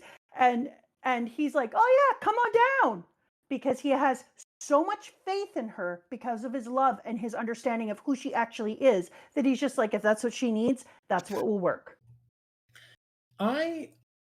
I just, and again, sexist, like, I'm gonna accept that. I often find romance when written by men feels like it doesn't appreciate the beauty of what romance can be. And I partially say that because I have a deep feeling of appreciation for romance, and it's something that I, as a writer, really struggle to write well. This author is hashtag built different. He has a true understanding of what love is. Hashtag built different? Yeah, I said hashtag built different. Fucking fight me. Is this hashtag 2022? It's funnier this way. This author's hashtag built different. My sexist assumptions about the writing abilities of men have been disproven. I'm sorry, you can write love, Mr. Manga Man. Mr. Manga Man. What do I think about the games played between Fuuko and Spring? They're fine. They weren't the draw for me. There's a reason I haven't brought them up yet. Everything else I find out more appealing. Between what? The games they played. I liked them. The second game was hype. No, wait. First of all, the first game, what everyone's calling Beyblades. It was Beyblades. Was amazing, because when people forget that, like, Tops was a game before Beyblades. It came from somewhere. But it also was another moment that I had wished that it was in color, that you could see these things are going to pop off in anime, because that whole section, a bright trunk full of games, all the different pieces, the games matter because it shows the childlike nature of Spring. Spring was never able to have a normal story, a growth, a childhood growing into adulthood. He goes through terms. He's in stage 1, he's in stage 2, he's in stage 3. He grows that way. He never got to have interactions with people. He didn't get to socialize in a natural way where he grew up. And then it was suggested to him, you need to find games and things that you can do. And he latched onto it. And what is the thing he carries on his freaking back throughout eternity? A trunk full of games. Oh, What is the that's thing that he beautiful. throws Yeah, out? okay. A game piece. And so the games to me were everything. And when Billy was like, she can't stand in there because it'll kill her mind. And instead, she was able to be like, no, it won't kill my mind because my mind works in love. So I'm working through these to feel all of the different relationships, the hurt moments, the hope. And so Also, this, I feel like if she'd this gone in with the all intent of games, drawing upon the power of those artifacts, I maybe it would agree. have hurt her. But I they were agree. artifacts only charged with loving memories. She trusted that Spring was a creature of love, and that's what she got from it. Or that Spring wanted to be love. And so the reason that I thought it was so incredible is that as she was going through each of the things, she wasn't trying to stay away from the love and stay away from the memories. She was trying to get them. But the reason that I thought that this bag of games was so incredible that that's what he brought around is I think it was the signpost to her that said, when she saw that, oh, holy shit. That's why she started with, tell me what's wrong. Just tell me your story. Let me stand here. Let me hear what you have to say. I think you have something to say. I think you have pain in you. Because she saw this trunk full of games and realized, why would a demon carry a trunk full of children's games and little games around with them? There's something in here. There's something broken. He has trauma. And so she's not just, her love doesn't just come like out of nowhere. It comes from the fact that she's super, super socially aware and looks at people and actually sees them. You know, when you're with somebody, everybody has been with this person. You're hanging out with a person and they're talking to you and you feel like you're the only one in the room. Yep. And they're not trying to interrupt you. They're not trying to say the next cool thing. They just want to hear you. And they make you feel so seen and so special that when you leave them, the glow they create in you carries you through and you like yourself just a little bit more. Like when you get to be near that person, they're addicting. Holy shit. No. You're onto something here. You're fucking onto something. I feel like Luffy is written to be something beautiful. He is a character who is written to be that person who inspires you to be your best self. Fuuko is written to be what you've just described. She is a different kind of pure, lovable charisma. Instead of someone who inspires you, it's someone who just makes you feel appreciated as you are, makes the person you are matter. There's no changing, there's no pressure, there's just like a deep love for humanity in this character that you can feel in how she acts. That if you I think it's the opposite of what you said, KP, the I can fix him. It's not that way at all. That's a trope about women. Think about everyone she's interacted with. She didn't say to untouchable, like, we need to work on a way that you can touch me. I get it. No one can touch me either. Even though she struggles to accept herself and see herself as a fault, she takes everyone else at face value and says, there's things about you that are worth loving. She is the one who highlights what's worth loving inside of everyone. And she gives you ultimate attention. When you're with her, you have her full attention. Oh man. This is one of my favorite conversations we've had in a while, honestly. Like, I wish the audio was better for that video. I think since our talk about Egghead, where we came to the conclusions about the fruit of knowledge, I think this is my favorite combo since then, maybe even earlier. This has been, I just love. You know what I like about it so much is it's one of those ones that it was it was one of those arcs that you're reading it and you're like, yeah, this is good. But it's one of the ones that actually requires you not to just be a dumbass and read it at face value. It's like Yeah. if you want the meaning of this, then you actually have to work for it. You don't just get to sit here It's on the deep. surface. I'm not going to spoon feed you. You're going to actually have to think. Which is something I find very interesting. All the comments we got that there's not a lot of. Granted, we got mixed comments. It's not like everybody feels this way. Obviously, we got people who felt the way we're feeling now. But there was a few comments we got when we just announced Undead Unluck, being like, "Yeah, it's cool, but it's not deep. Deep. It's really deep." I would 100% disagree with everybody. I think it's beautifully deep. Also, Reputator, I did see your comment, and if anyone could guess undecrease, they're insane. Who the fuck is called undecrease? Reputator did guess undecreased. No, Red Potato is telling me that I got close with Unlimited. No, I don't like undecreased. Undecreased isn't what anyone should be called. Also, I don't like a goo. Oh, man. Is a goo like Usopp? Am I gonna like a goo? I've seen people in chat who still hate a goo, but there's people who don't like Usopp, so nothing means anything. No, for real. Am I? I don't know. I know you're asking. No. No justice for Bunny. A goo. Bunny is her name. Bunny.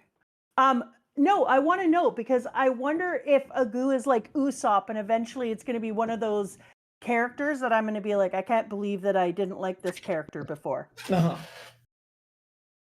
Also, there's like we've said it 100 times, there's almost no characters in here who aren't really good characters. Which like it's hard to just say like this isn't a story about global corruption and overthrowing regimes of terror like One Piece is. This is a series about finding love, like learning to love people. Of course, this author doesn't want to make characters we despise. Should we replace least favorite character for this series because of that? Because it feels like that's what I was just going to say. What the hell are we going to do then? No. I know who my least favorite character is. Well, mine is God. No, it's always God. You can't say your least favorite character is God. That's like ridiculous. Are we jumping into top 5 now? I am not finishing this painting in time unless we're slow as fuck in the top. Who is the master again? What's his name? Oh, Fang. Yeah, fuck that guy, actually. Language. How dare you? Oh, but yeah, we've never cursed on this program before. No, we never swear. No, that guy is shitty. I hate that guy. Yeah, Fang fucking sucks. So, Agu has moved up in this world. I do have a person to hate. Congratulations. That's my least favorite character. So I'm not allowed to pick God? No. Drawk, you are not finishing this in this round. I fucking am. Look at me go. No. Watch Bunny moves forward. I hope that there's a rebirth. I hope that the next chapter. Do you want to read the next chapter and then we can talk about it and incorporate it in? I think the order should be plugs, top 5, read new chapter, outro. No. That's I'm gonna want to do one tiny change to that. Is it new chapter now? But then I lose my flow. I lose my drawing flow. I'm in the zone. Hear me out, though. For reasons, I want to you can draw a little longer, but I want to read the chapter now because I feel can we do plugs before chapter at least? No. Jesus, this woman. Can you believe her? I want to do the chapter now so that we can actually incorporate it in this talk because I keep thinking that we're going to see something very interesting grow out of this. It's not the way it's been done. It's against protocol, but I'll allow it this time and we'll see how it goes. I think that something, oh my God, you all supreme being. I think that something is going to grow from this just the way that from spring we grow, our food is grown and it blossoms and blah, blah, blah. So I want to see where it blossoms to. Okay, but doesn't this drawing kick fucking ass though? It does, but you got to remember. Painting, but I think this is one of my favorite stream arts I've done so far. I'm loving it. She doesn't draw to have art time. This woman is undraw because she doesn't draw to have art time. Fine, I will do plugs. I can get back in the zone after reading. I can get back in the zone after reading, probably, hopefully. Yeah. Hopefully. Oh, don't forget the Bellamy. They're right. You Don't promised worry, you'd don't do worry. it, Bellamy. Will be added, but I need to start getting the blossoms raining down for Bellamy. Page to page, right? Actually, I just need to start doing shading on the trees. Then we can do it. Page to Page page? to page. Yeah. Let me get ready though. I need to exit this. The drawing will sit here and wait while we page to page it. I'm so stoked. Okay. Top fight would be good, but Top fight. I kind of want to replace least favorite character though, because it feels antithetical to what we're supposed to do in this series. We're supposed to. Squishies, if you could think of something that we can replace it with, I don't really want a top fight, but I do want to not have least favorite character here.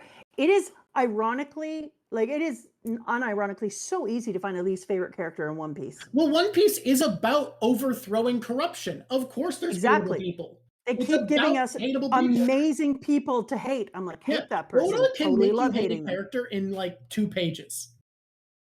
He's Top so moment? good at it. Top moment would be so good because think about how many times I say moment in a stream. Top moment? That's kind of spice. Ooh, okay. I actually do like the idea at the end of it, us the way you were doing with Devil Fruits, just saying what our favorite Negator and Uma are quick. I could do that also. Yeah, but if we're replacing it, what about top moment? Like our I think top moment that we replacement is good. Yeah. Yeah. Okay. I'm in. Oh, top fight as the character. Okay. All right. I'm on chapter 94. You ready? You ready? Cutest one. Yeah. You can read the first page here. Oh wow, you've given this to me. Yeah, this Now color your one, voice. that's for you.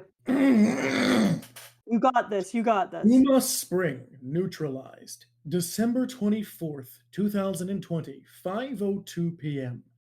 Disappearance of Spring's rules. Confirmed. Dun, dun, dun, dun. Oh, this is Oh, a you get this one. really Yeah, you can have this one. No, there's nothing to read. You're cute. Well, though. actually, I see many words. You got spring, slain. You see all those words there? Oh, you just read them. Well done. Oh, I'm fuck. All right, you get the loving next the page. color panel across here. This is delight. You get the next Dun, page. dun, dun. Fine. When Fine. ready. When I first met you, I was only protecting you to bring about my own death. Outside of your ability, you were a normal, bratty little girl, and my sole focus was to keep you from dying. You should have been terrified, getting wrapped up in this whole god-slaying business. And despite that, you've always shown care for others, giving it your all. For me, the guy using you for his own death by risking your life, you keep pressing on, making progress, growing stronger. Fuuko. You did good. Did I? Yeah. You risking life and limb to make contact with Spring saved his heart, along with the world. Your unluck helped deliver the one thing he'd been searching for his entire life and gave him a satisfying death. And even though he's dead, we negators will never forget Spring. That's sick. I gotta envy him. It reminds me. But I want to die like that too. But the best I can do is summon meteorites for you. No. Today's fight helped me learn that our unluck can even kill beings that aren't human. In other words, you're wrong. The reason Fuuko can't kill me. I said that we'd have a talk, right? Yeah. It was my own fault. I was too afraid to straight up accept her feelings. Fuuko. Yeah? Which is why. This time, it's my turn to fall in love with you. What? Up until now, because you've been such a pushover, you've been dishing out unluck based on one-sided likability. But you basically said that you missed me too. Your max on luck as a result has always been meteorites. You dodged my point. But if I increase my likability for you, quit shouting, it's embarrassing. Then I should get a stroke of unluck that puts those meteorites to shame. your unluck is going to get much stronger. I'm sure we'll get a stroke of unluck that'll be enough to kill me. And when it comes, that'll be my greatest death ever. So, what exactly do you mean by that? Ain't it obvious? I'm gonna drag you around the world and get into even wilder shenanigans. Can you keep up? This sounds sick. Emo Oh, what boy. the hell? Wicked. Sick. Emo boy, no!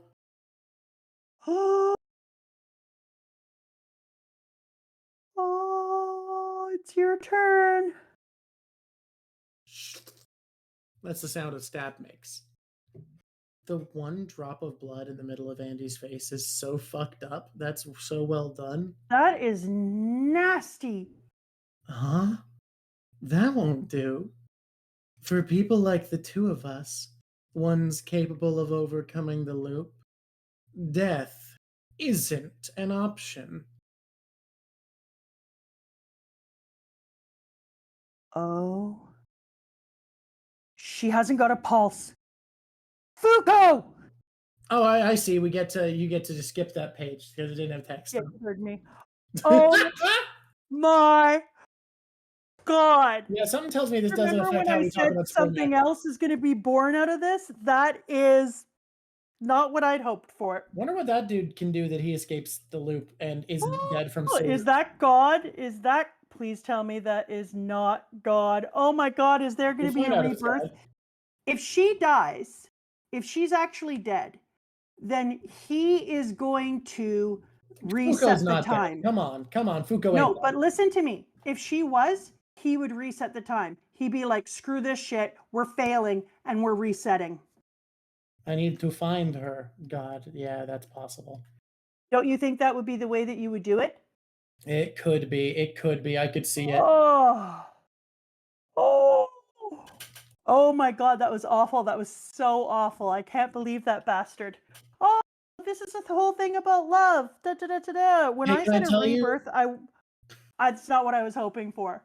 Can I tell you that my death of the author theory works really well with what he said? That for those of us who can survive the loop, death isn't an option.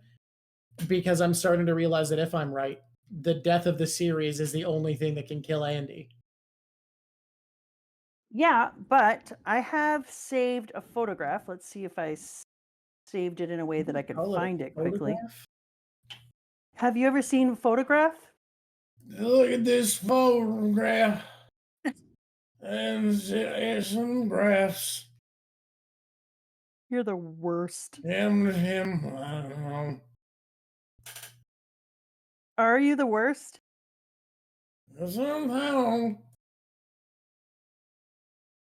Okay, where are we going? All right. I don't know if I can find it. I took a photograph, but I don't know if I can find it. Pick up corresponding card. There were card. One of the Player guys, collects the philosophers who talks about the death of the author or whatever. Is he one of those guys? Because that would really work with my theory if I could do that. I found a page where they actually say something where it sounded like it was legitimately talking about gameplay and failing a game one more time. I'm gonna have to find it because I didn't save it, which is wild because I saved those I will things. say, I think the biggest evidence towards your this is a game theory would be if I don't think we've seen a video game yet, and if we continue to not, I think it would make a ton of sense that video games wouldn't exist in a world that's a video game. Yeah, that's one of them. But there was something that was much better, but I just cannot find We're not reading another one. That's not how it works. Don't be ridiculous. What is our next goal, though? Because normally we like What to have is a our- 36 chapter limit, but people seem to incline that 38 chapters? That's 2 more than 36. Dude, you guys are super extra. That's 2 more than 36. How many chapters are in this manga? We're gonna race through this manga. Racing through it. Granted, the conversations have been shorter than One Piece. It's a little less dense. Yeah, but yes and no. There's only 222 chapters? Yeah, we're gonna be done in not too long. We're gonna Oh my read so many. God. We're gonna read so much good media though.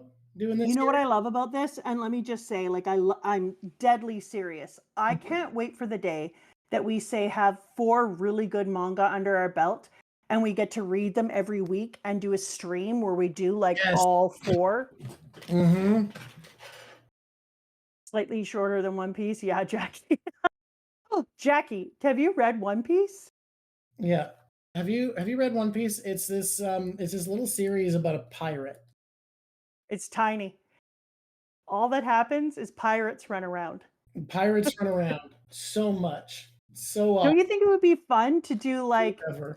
the chapter a week for 4 manga where you get to kind of go through it? Oh, so fun. Honestly, doing a weekly update where we just like talk about all of our weekly manga we've been reading sounds kind of fun. I just love it. Somebody asked earlier, just before we go on, I need everyone to know that I'm starting without. Oh, I'm like 300 episodes into One Piece. Oh, Jackie, By the you way- should come on our show, our One Piece show we do, and tell us about your favorite arc. When you catch up in 8 years. It's so long. It is so long. You're not wrong. We do One Piece content here. That's how we started this, how is the by channel doing One Piece. Getting my mom to read One Piece. Now we're reading this together, but One Piece was my favorite series, and I wanted to do one of those read-throughs, and I was like, well, my mom is really good at media analysis. I think she'd really like it. That would be a cool series, and I've been trying to get her to read it forever. Man. Oh, thanks for that was saying kind, Red Potato. Thank you so much. That's amazing. Well, I hope to see you for Kind our human. future Undead Unluck videos, because genuinely, like, someone who's part of the creative delivery of a product and also a fan of it that's just great. That's so cool to have around. Seeing you, who embody my favorite character of the series, in the dub, agree with me on my take about her as a character feels incredibly validating. I just have to say. And he needs that because I need I've been validation. kicking his I have no ass. confidence. I've been kicking his ass this whole time. She has been. Look, I'm good at media analysis, but I'm losing the race.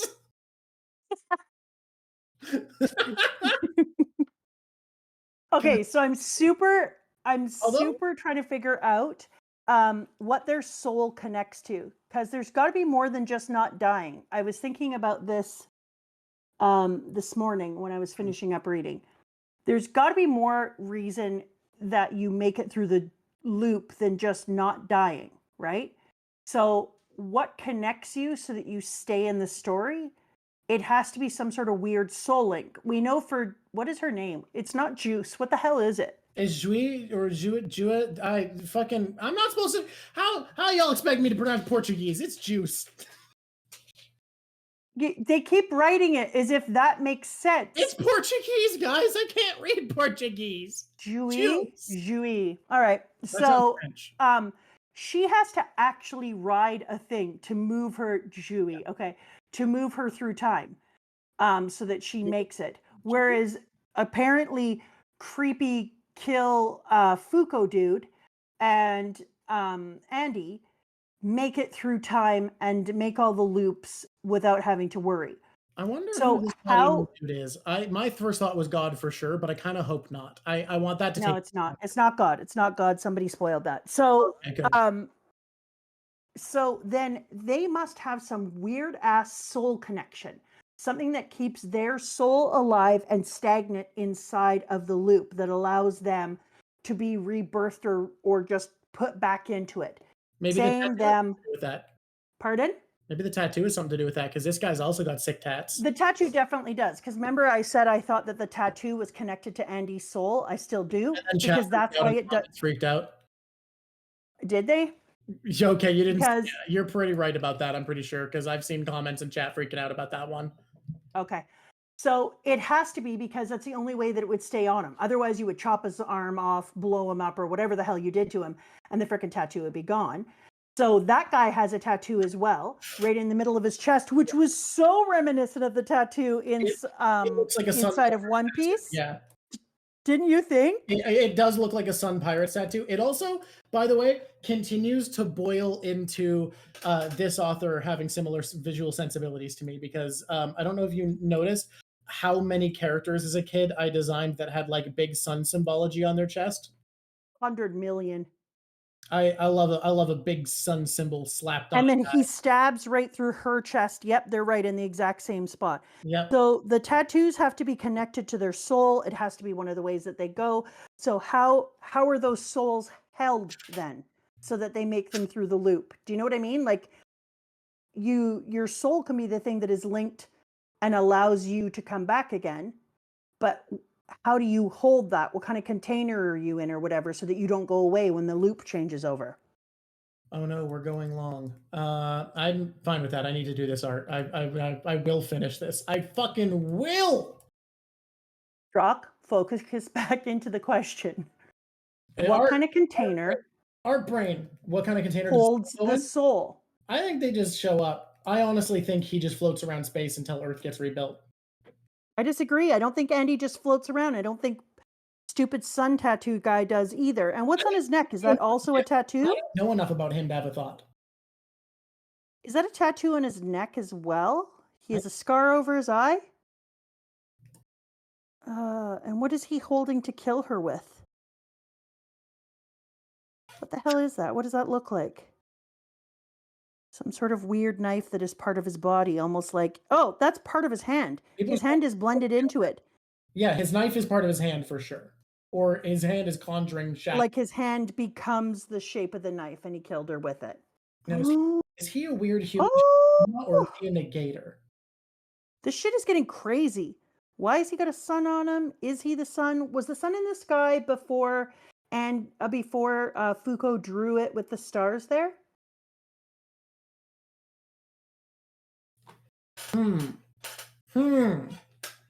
Was it? I can't remember. Was the sun or the moon in the sky before? The moon was, and they talked about how she thought it was lonely, right?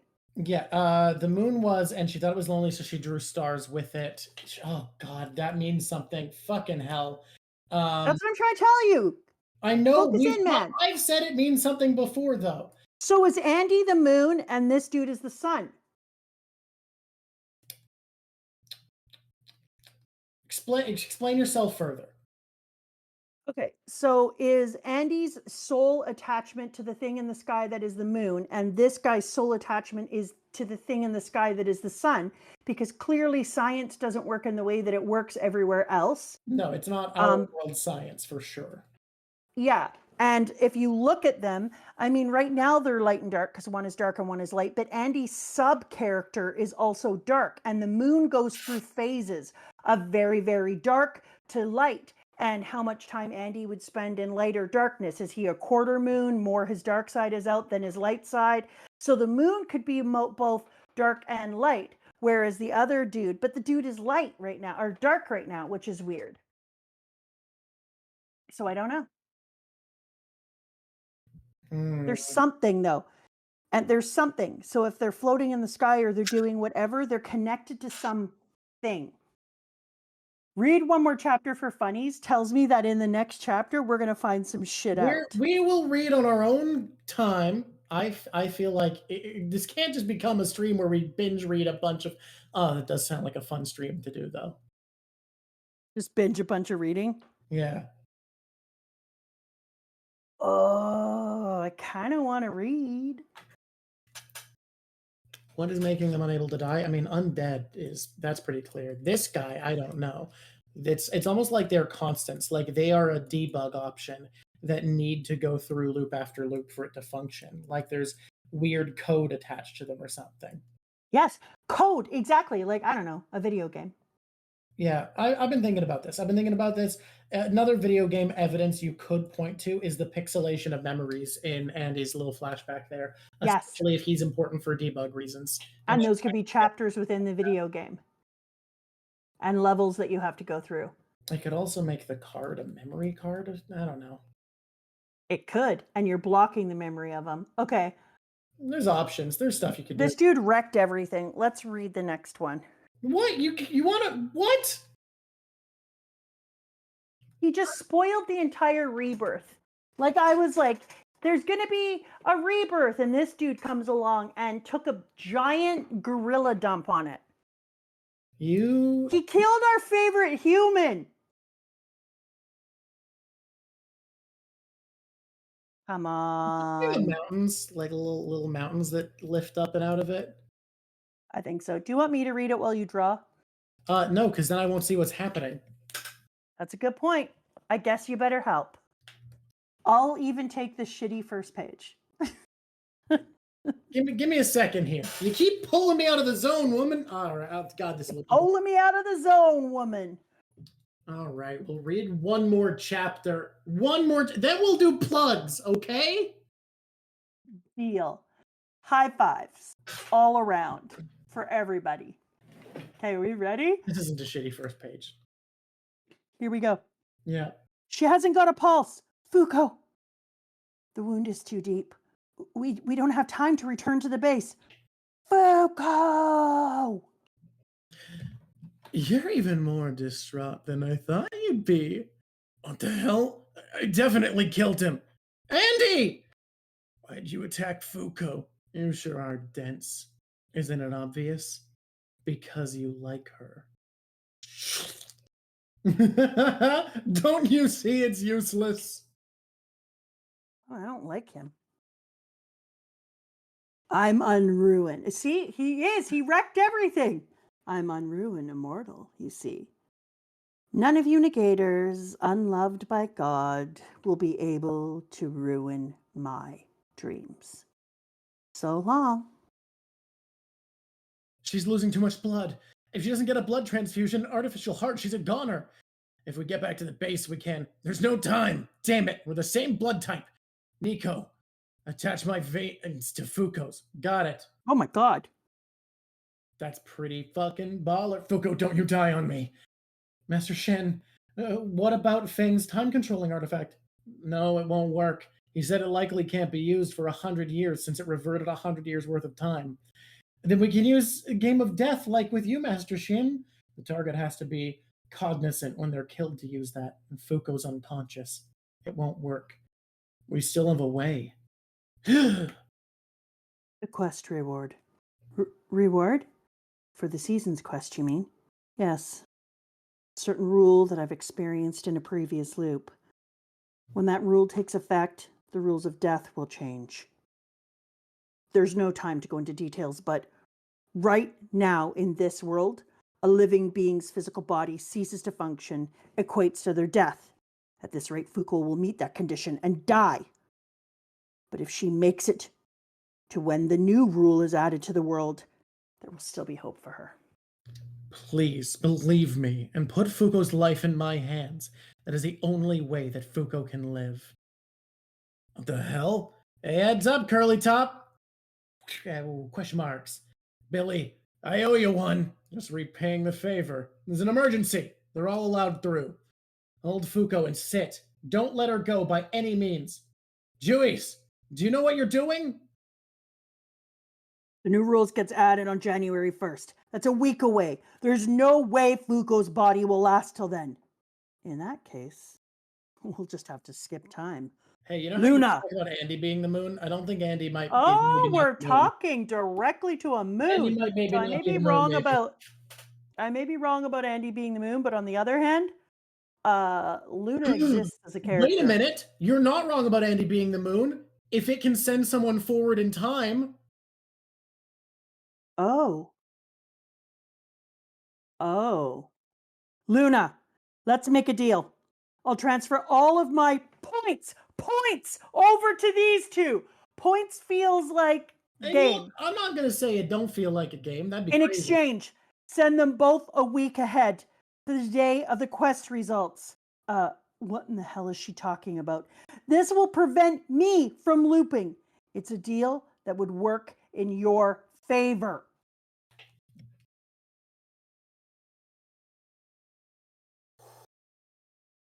No way. What? There's nothing that... It's a deal. Ooh, I like that. Drawk, give yourself a high five for that one. And now, Somebody's sitting up on the moon, and there's two Made of spots. dust. Who's Oh no, the they're silhouette. other It's silhouette. The person? dust is space. They are the silhouette. This makes so much more sense. Here we go. Little cute Good silhouette luck. lady. Okay, ready? Yeah. Is she a Good bunny? luck. Can I read this? You think? He's asking if she's a bunny. Good luck. May the great who are you? May the graces of the moon be upon thee. Whoa. They're here. Both of them are here. January 1st, 2021, 12:01 a.m. Get the cryo equipment ready and that artificial organ as well. So we really did skip time? Capture Uma Atom. We made it in time. Success. Reward. The addition of Uma Ghost. Oh my god! Is fuuko Ghosts becoming a weren't real? ghost? Ghosts weren't real, and now Oh they my are? god! Y'all, I forgot Uma Ghost was the next Uma, y'all. Oh, man. Yes. You spend so long away from that book and you forget what he's telling you about. I'm not gonna lie to you. This shit's getting wild. Ghosts. You remember when we said that this series, at least on the micro scale, it feels unpredictable? Yeah. Yeah. Yeah, it does some shit. Oh, I love it. I'm having so much fun with this story. I'm so glad that we picked it. Yeah. It has I know ended a lot up of people being surprised like, that we did this, but like, yeah. this feels much better than it was advertised by people, honestly. Hey, for Jackie to say that, because she's like, this series is nuts. It goes all over the place. Yeah. Oh, man. Because usually when we're predicting stuff, we're like, oh yeah, this might happen, and then there's surprises. But this Yeah. ghost? Oh. I forgot that was the next reward. Oh my god, Drawk. That's so amazing. Because remember how I said one of the craziest, saddest things would be that when he dies, then that's the end of them. But now when he dies, that's their beginning. Okay. So that makes it so much more fun because we're going to do a few things. We're going to fall in love with God. We're going to kill some stuff. We're going to see what happens with her unluck. Oh, This is. I'm so excited. Okay. This I don't know what's going to happen, but so I know I'm weird. happy. Should we do a plug? Should we get a countdown? We do have to stop with chapters, guys. Come on. We do. Come on, human. We just do. Okay. Let's count us in. Yeah. Who's gonna count us in? I'm so glad other people are enjoying it who had never read it before, too. We need to get more of the One Piece people that were with us to join this book club because I don't think they know what they're missing out on. Yeah, because we had a couple hundred people coming in and being like, oh, let's do the One Piece stuff. And then boom. Yeah, Hi there, like YouTube. Capping at like 120. And frankly, this series deserves more than that. You're going to have to recount us in, people. I don't know if you've noticed, but Drawk is non-noticeable today. Okay. Thank you, Stazzy. Hello, YouTube. It's me, Mama Drawk. I'm here with Drawk, who is unhinged and unable to control his excitement about Undead Unluck. We have had the most fun, and we are starting a new series after this one. We have a few more on the plate, but I think we're going to go back into the pool and do another stream about what series we pick next that you can be a part of. If you would like to come around, if you like One Piece and you're thinking to yourself, Self, I like One Piece a lot, and you have not heard of or you've wanted to read Undead Unluck and you're kind of like putting your toes in and thinking, I don't know, join. We started reading this just because some people kind of talked us into it. It sounded interesting. It felt like it was going to be, shorter commitment than One Piece, something that not everyone was telling us about. And we were like, I think it'll be good. We were wrong. It is phenomenal. It's just fantastic. It's wild. And if you're a person who likes One Piece, then you should be reading this. Easy to catch up with us. We're now in the 94. We just had our mind blown. Both of us are rocked backwards. And we're not doing you book should club be next here. week, so you got some time. Yeah. So you have a week and you can catch up. 2 you weeks. can even watch the anime for It's the next week's beginning. One We Piece. have We could watch the anime for the beginning. We were lucky enough today to be joined by the person who does the English dub for the anime as Fuuko, one of the most main characters in it, and that was amazing. Thank you so much, Jackie, for coming. So you can watch the anime and catch yourself up, and then I think you only have a couple of chapters after that till you would be caught up to us. You got to come along for the ride. I can't believe what we just read. I can't believe what we just went through. That was ridiculous. So willing to upend status quo. It's so refreshing. It's so willing to just. That was wild. Go crazy. So, press like, press subscribe, come along for the Undead Unalive.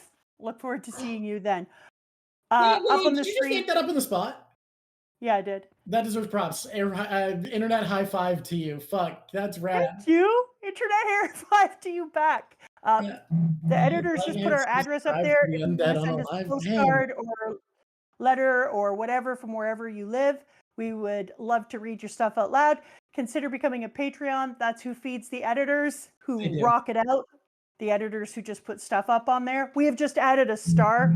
The person who makes our stars doesn't know that yet. But if we make predictions without saying prediction and it comes true, it's a silver star. And that's all I have to say to you. Okay. Rock it out. That was the most That was good. That was hinged. I hinged that. That was not hinged unhinged. as fuck, honestly. Thank you. Thank you. And I'm not, and it's not sarcastic when I say that, which is crazy. No, I've never done such a hinged thing. Okay, I'm struggling. Do we have to put Fuuko in Here's where I'm at. I think this is honestly proof that Fuuko and Andy don't get a constant free ride like Luffy. And do you want to hear my why? Okay, go on. They're not paired this time, and Andy's not in the top 3 in my opinion. Oh, thank you for the subscription. Which is why I think it's proof that we can't do what we did with Luffy and say he's not in your top 3? No. Let me think. Spring for sure, right? I mean, I don't want to.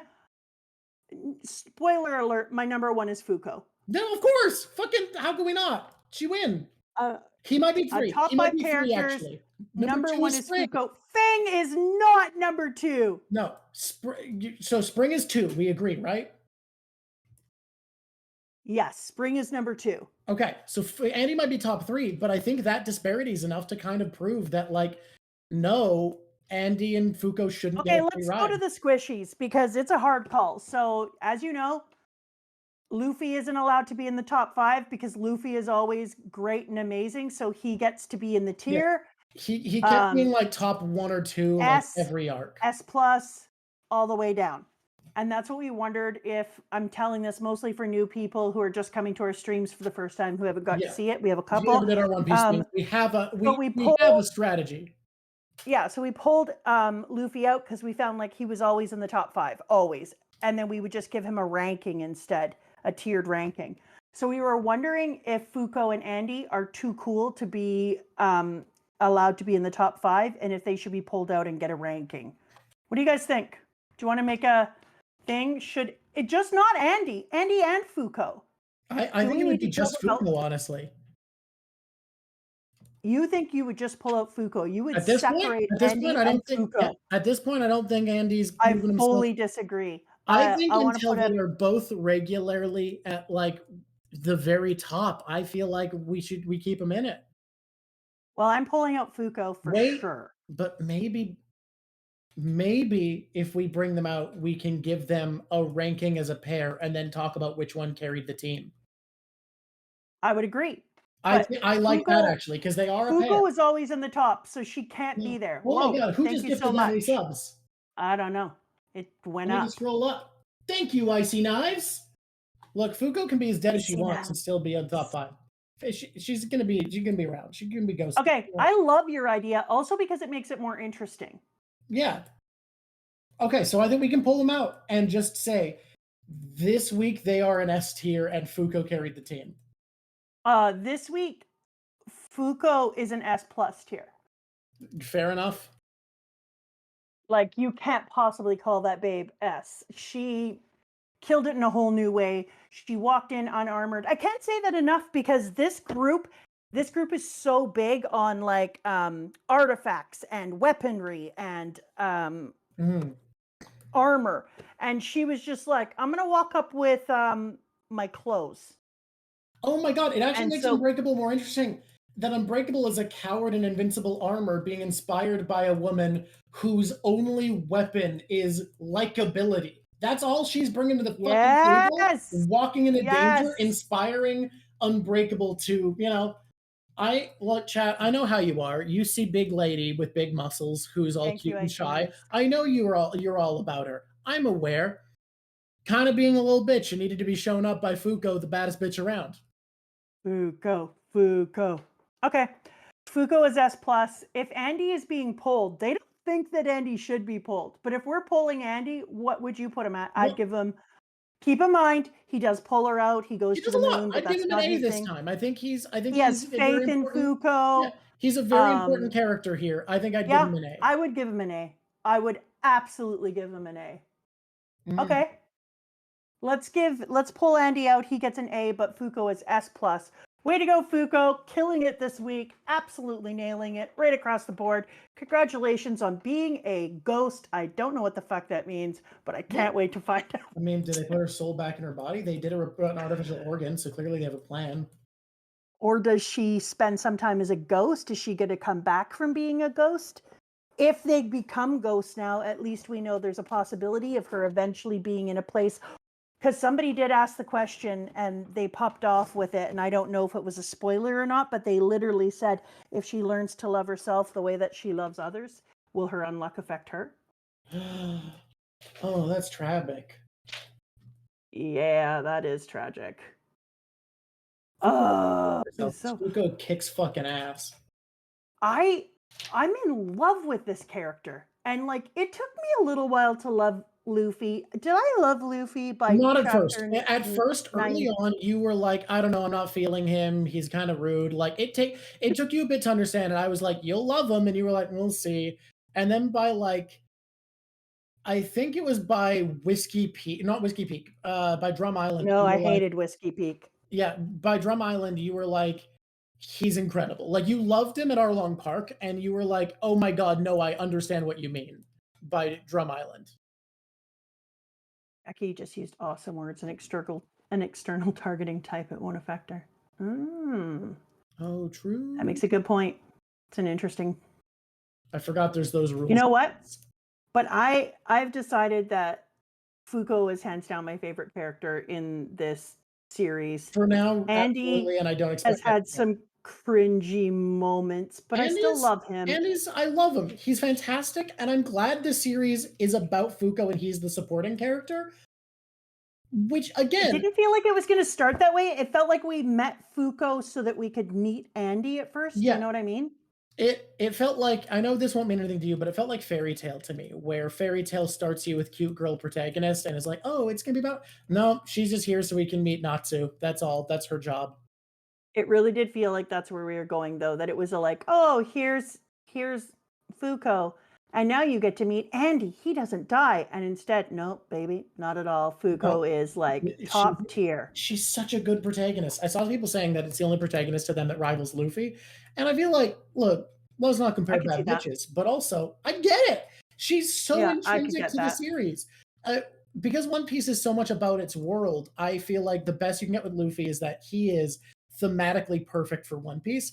But with Fuuko, it's what I said earlier. She is this series. Her experiences are what Undead Unluck is. It's entirely built off of who Fuuko is as a character, and that's incredible. Yeah, I would agree. And I think, Roxanne, that they put him on the cover all the time because they're trying to force boys to read it. I wonder if one of the reasons that people are always like, that's where you're going, is because she's such a kick-ass, amazing person, but doesn't do it in a traditional way, that some people are just incapable of getting behind that. They don't understand. Think about how much less we would have liked Spring if we didn't have this conversation. I think this is a series that thrives off of thinking and discussing and extrapolating. I can't believe that anyone said that this wasn't a thinky series. This is like one of the But most imagine thinky if series. we weren't with each other and weren't talking about it after, we wouldn't have gotten as much out of it. So maybe I that's have it. so much gratitude right now for us doing this show together because I feel like I'm finding another one of my very favorite pieces of narrative just by getting to have conversations that actually allow me to see below the surface and not just be an ass who races through and doesn't see all the nuances of it. Even if we're wrong, doesn't matter. That doesn't matter. The reading of it and the pulling it apart and The the dissection's part greater of the learning of appeal. it. Yeah, I'm really Right, grateful we're also, doing this. because the obligation of the writer is to interact with and share information with the reader, I don't think the reader's interpretation really is ever wrong. Even it's just can be unintended. And granted, most of the depth we're finding, I don't think is. I think like this is well thought out by its author. It can be enjoyed at the Yeah. surface level, but it's absolutely peak if you analyze and realize all the symbolism. I fully agree, but I even got some of the depth while we were reading, but like how much this series benefits from like total analysis and dissection is really cool because I've walked away liking it more just from exposing more, from digging. You know what else is very interesting? I could actually do this series in class, 200 and something chapters. I could easily Yeah. use this in English. Kind of say it's so cool that Jackie seems like very literarily well versed. I always really like when creatives who are involved in a project have that level of awareness because now granted, I don't know any professionals like this, but I've known people who want to get into voice acting who have like the most surface understanding of media. And it's like, of course you can. It's not like you shouldn't do a profession for not having literary analysis as a skill under your belt. But like, I don't know. I enjoy it personally more when the people involved in the selling and creation of stories are people who deeply appreciate stories. That's why everybody ended up loving what's his face, Witcher dude. Yeah, that guy, we know him, the Muscle Man. So pathetic. You know how sometimes I know what things are called, and then sometimes I don't. It's one of them. Yeah, that's my brain too. My brain is ADHD hell. It's where my brain goes to be like, the hot dude. Thank you, Yeah. Henry Cavill. The guy that the French dog is in love with. Okay. We're not finished our list, yeah, big bonehead. No, but I'm So gonna sidetrack again real quick because No. I'm terrible. Just what? someone was talking about how they don't know how certain anime become popular in the West, and I will say, having been addicted to YouTube Shorts when I'm de-stressing lately because awful, I have realized that 90% of the time, all an anime fan wants from an anime is for there to be a guy, and people go, "I bet he's weak. You're weak," and then the guy goes, "Huh," and then he's strong, and everyone's like, "No, he's strong." And that's as good as media gets for a lot of people. That's all they want in the world, and if they get that, they are more happy than you could believe. So once again, Drawk, you've said a bunch of things, but what I've heard is we should probably have YouTube Shorts based upon our things because it's actually helpful. It's what everyone watches. I love that your goal, Jackie, is to be as annoying with your fandom as well. I love that for you. I hope you manage to do that. Okay, Drawk, listen. We have to go back to the beginning of our top 5 because Spring is number 1. we pulled Fuuko out.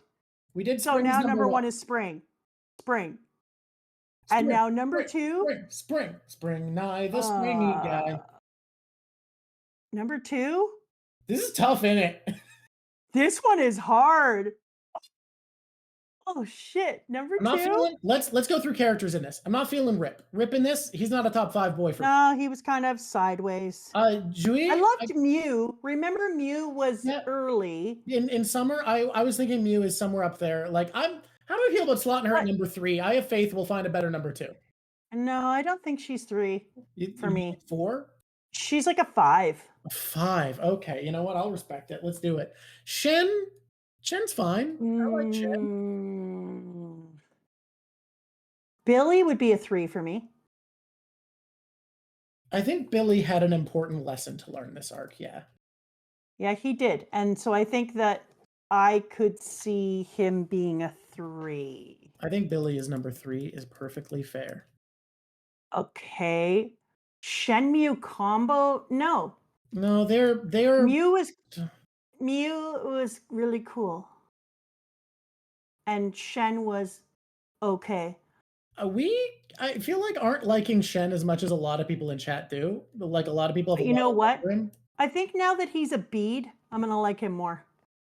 Yeah, He you like really, Mooey.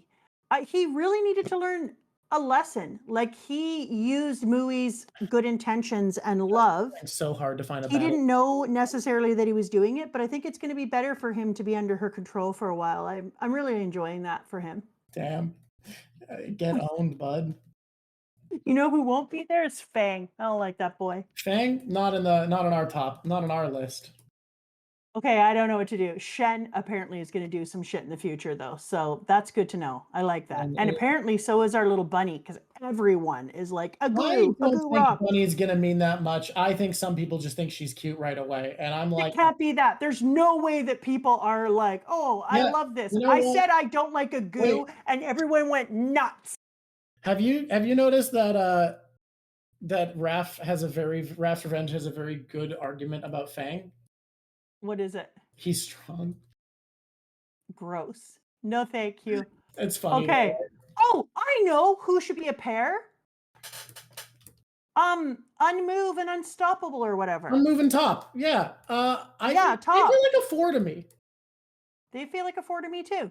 Like I As a liked pair. them. Yeah. Yeah, I did too.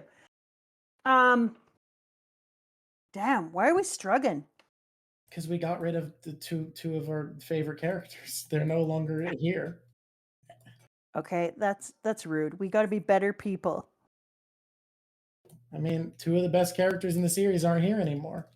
That's what this. Yeah, Oh, fuck. but so many of the characters are cool. Okay, I'm gonna go back here because I think I remember.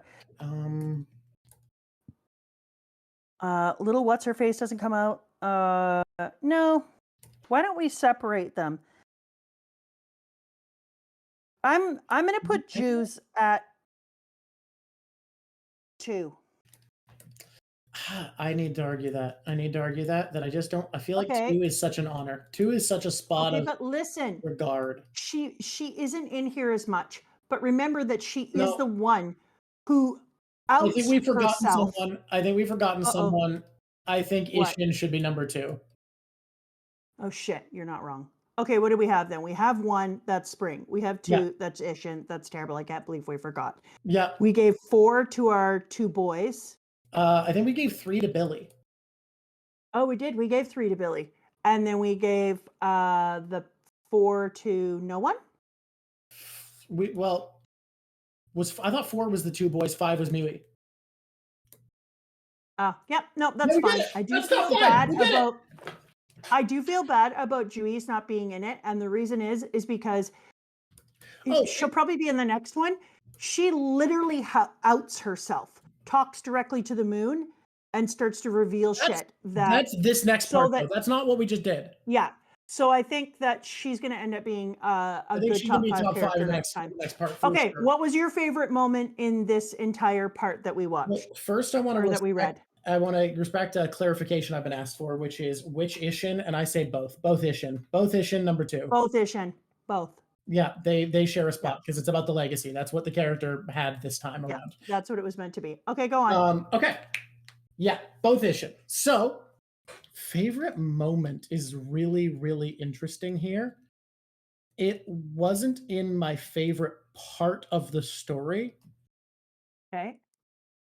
But Fuuko flying out of the whale and contacting Andy. Really?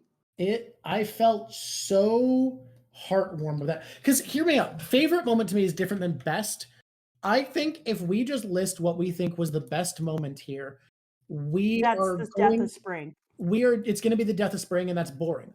I think favorite should be something that spoke to you in a way you don't think it would have spoken to everyone. Something that feels like it hit you in a way that's special to you. And for me, when Fuuko popped up out of that whale and got a hold of him, I felt so proud of her as a character at what she'd accomplished, that she'd done all this. Okay, I love that. And gotten out. I love that for you. Okay. I had 2 moments. I can't decide which I love more. So I'm trying to figure it out. My first moment is obvious. I've said it. It's when Andy tells Billy that he has to watch because Fuuko will change his mind. Fuuko's the one that can change minds. I just think that's one of the most beautiful, validating things for a partner to do to another partner, to have so much trust and faith in who they are and what they can do, to know them like that. Like, that was stunning and I loved it. But something that I think is a moment that I thought, well, I was like, damn, is when Fuuko allowed Spring to touch her a little bit every time and lost the first 6 cards. Yep. Because she knew that she was loving him and they were having a reciprocal love. And even while she was learning to love him, she thought in a way that allowed her to play a chess game and positioned herself so that as soon as her love kicked in, he would be attacked by it, but also that it would prove to him that she did love him. And the fact that she had so much confidence and swagger in saying, "You're not going to grab another card." Yeah. And then she was like, "From here on out, I will get them all." And I was like, "Oh my God, that popped." You reminded me of something I wanted to briefly talk about, which was this idea of luck being divine here, of this entity having lightning bolts hit people and then finding out it's not a power, but it is actually luck. And that Spring being lucky, luck was its power and needed Fuuko to be able to beat it because it's got all these games of luck. And that's effectively its ability. And that luck being undone by Fuuko felt very nice. And I felt like there was more to that I wasn't able to quite grasp onto. And sometimes I think we got enough depth squeezed out of this old sponge that I don't mind leaving that one up as, yeah, there's a little bit to that we're not going to talk about today. I love that for us. Yeah. Okay. I think it's killed, dude. I'm Drip. so happy that we had this. What? We're supposed to do drip real quick. Oh, drip is easy for me. Oh, and minor character. We have a lot of segments. Oh shit, we do. Drip is easy. And I'm looking to see if you think drip was easy this time. Okay. Spring. I mean, that's one of the two for sure. For sure. For me, it's freaking Spring, then Spring, then Spring. Oh, and yes, Rafe, you are right. For me, favorite minor character is 100% Clothy. Clothy wins as minor character this time. You're hilarious. Everyone going off just because I always like the naked people in One Piece. In my defense, the naked people have the cooler drip. They do have a look to them a lot of the time. Favorite minor character, I feel like I had so set and they were so minor that I have since forgotten who the fuck I was. Oh, I picking. love that. Oh, what happened? Clothy was my favorite minor. Who's your favorite drip? Spring. I mean, look, you want to pick Spring. I honestly kind of love the stupid super armor top wears. Oh, yeah? Yeah. It was designed after Spring, so all I hear is Spring. Top's cool. No. Top's armor. Oh, Top's armor. My bad. Yeah, no, that was pretty cool. Yeah. And I think it should get a shout out. It deserves a moment. We didn't talk about that fight much. But honestly, this series feels like, even more so than One Piece, the fights aren't where it's thriving for me. I like the fights. They're fun and they're there, but like... Yeah, the thrive is in the story and the crazy setting and the amazing changes. Like, my mind! And even in the use of superpowers, this story, more than anything, it is about themes. Like, the superpowers are so deeply thematic and symbolic of character and story, and that's what it makes me worried, because whenever people suggest something, I'm concerned they're just going to suggest something that's just like heavy fight sequencing, and I'm going to be like, I don't like this. It doesn't have enough story. The meat's not holding together. But I think all right, most action, you got to do your favorite minor character so that everybody can leave. Yep, I know you're trying to draw it out so that you can draw.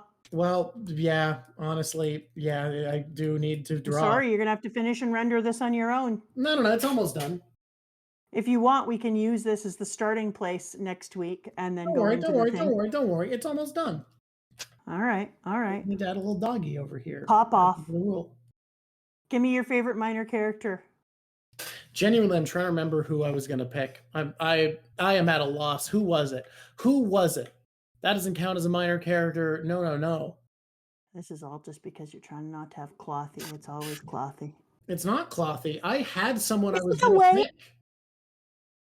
I'm Because gonna. the whale could use some love.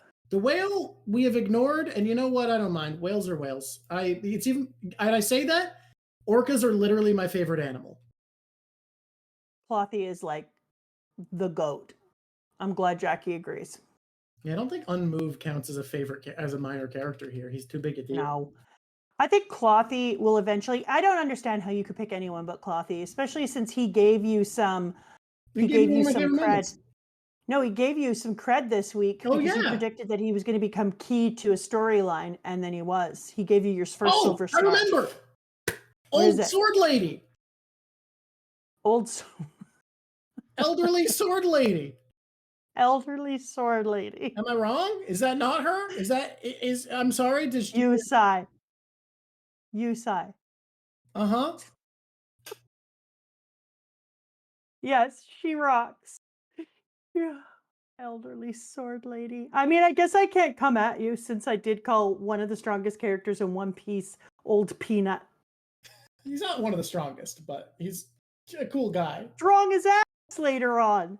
Yeah, but it's not. Okay. You say one of the strongest. I'm thinking like your Whitebeard types. I think that's all our closing. Get your symbol on here so I can see it on here because I think it's gonna look just smoking. I just gotta add in this gradient in the background, and then I will. Okay. Did you add a Bellamy? I did add a Bellamy. He's hiding. Oh. If people were watching when you I take Bellamy out of the sky. She's your opposite. Who's our opposite? Who's our opposite? Who's my opposite? Oh, old sword lady? Undraw. No. Oh my god. Hey, take Bellamy out of the sky. We need to do our closing segments. Oh, the note I wrote. Hey guys, God forces life onto these beings, the Uma, and Fuuko's unluck unravels and is the cause of ending, gets to be a kindness to these entities who are forced into an existence of pain by God, unending, as a rule of nature. She has the ability to undo rules. This also would tie into my death of the author theory, where God is the author, with the idea that she can unwind the actual rules of this world. And it gets to be a kindness to them. I wanted to bring that up. So I wrote a note, and then I forgot that I did so. That's actually beautiful. Yeah. Okay, put your stamp in here and get rid of the Bellamy in the sky. No, yeah, you're right. That's true, and we talked about it in a lot of different ways. But that is beautiful. Oh, look at all the dead people. What beautiful corpses. You know what's funny about this is that if you didn't know the story, you wouldn't know that this is like a graveyard. True. It does have a much gentler vibe than what is being indicated. Dead yet. Okay, we got to do our closing segments. You ready? Yes. Who are we going to see? Who is available? Everybody suggest someone to raid. No one suggest Asmund this time. And then I'll draw some little cherry blossoms as I'm hanging out. Well, yeah. I might draw some cherry blossoms on my own.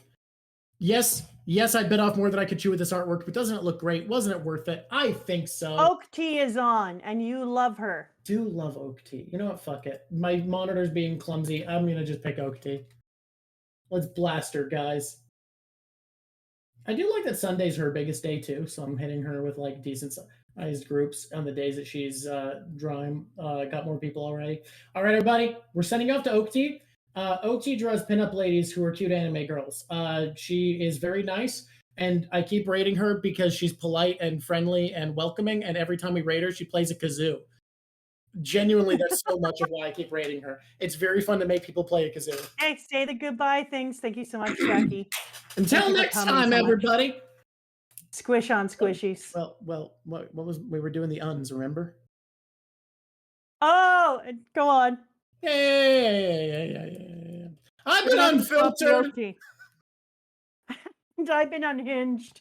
Less so than normal. And until next time, Push on squishies. Been lovely talking to you. My second monitor froze. And now it's working. Bye! I thought we were doing our awesome uns.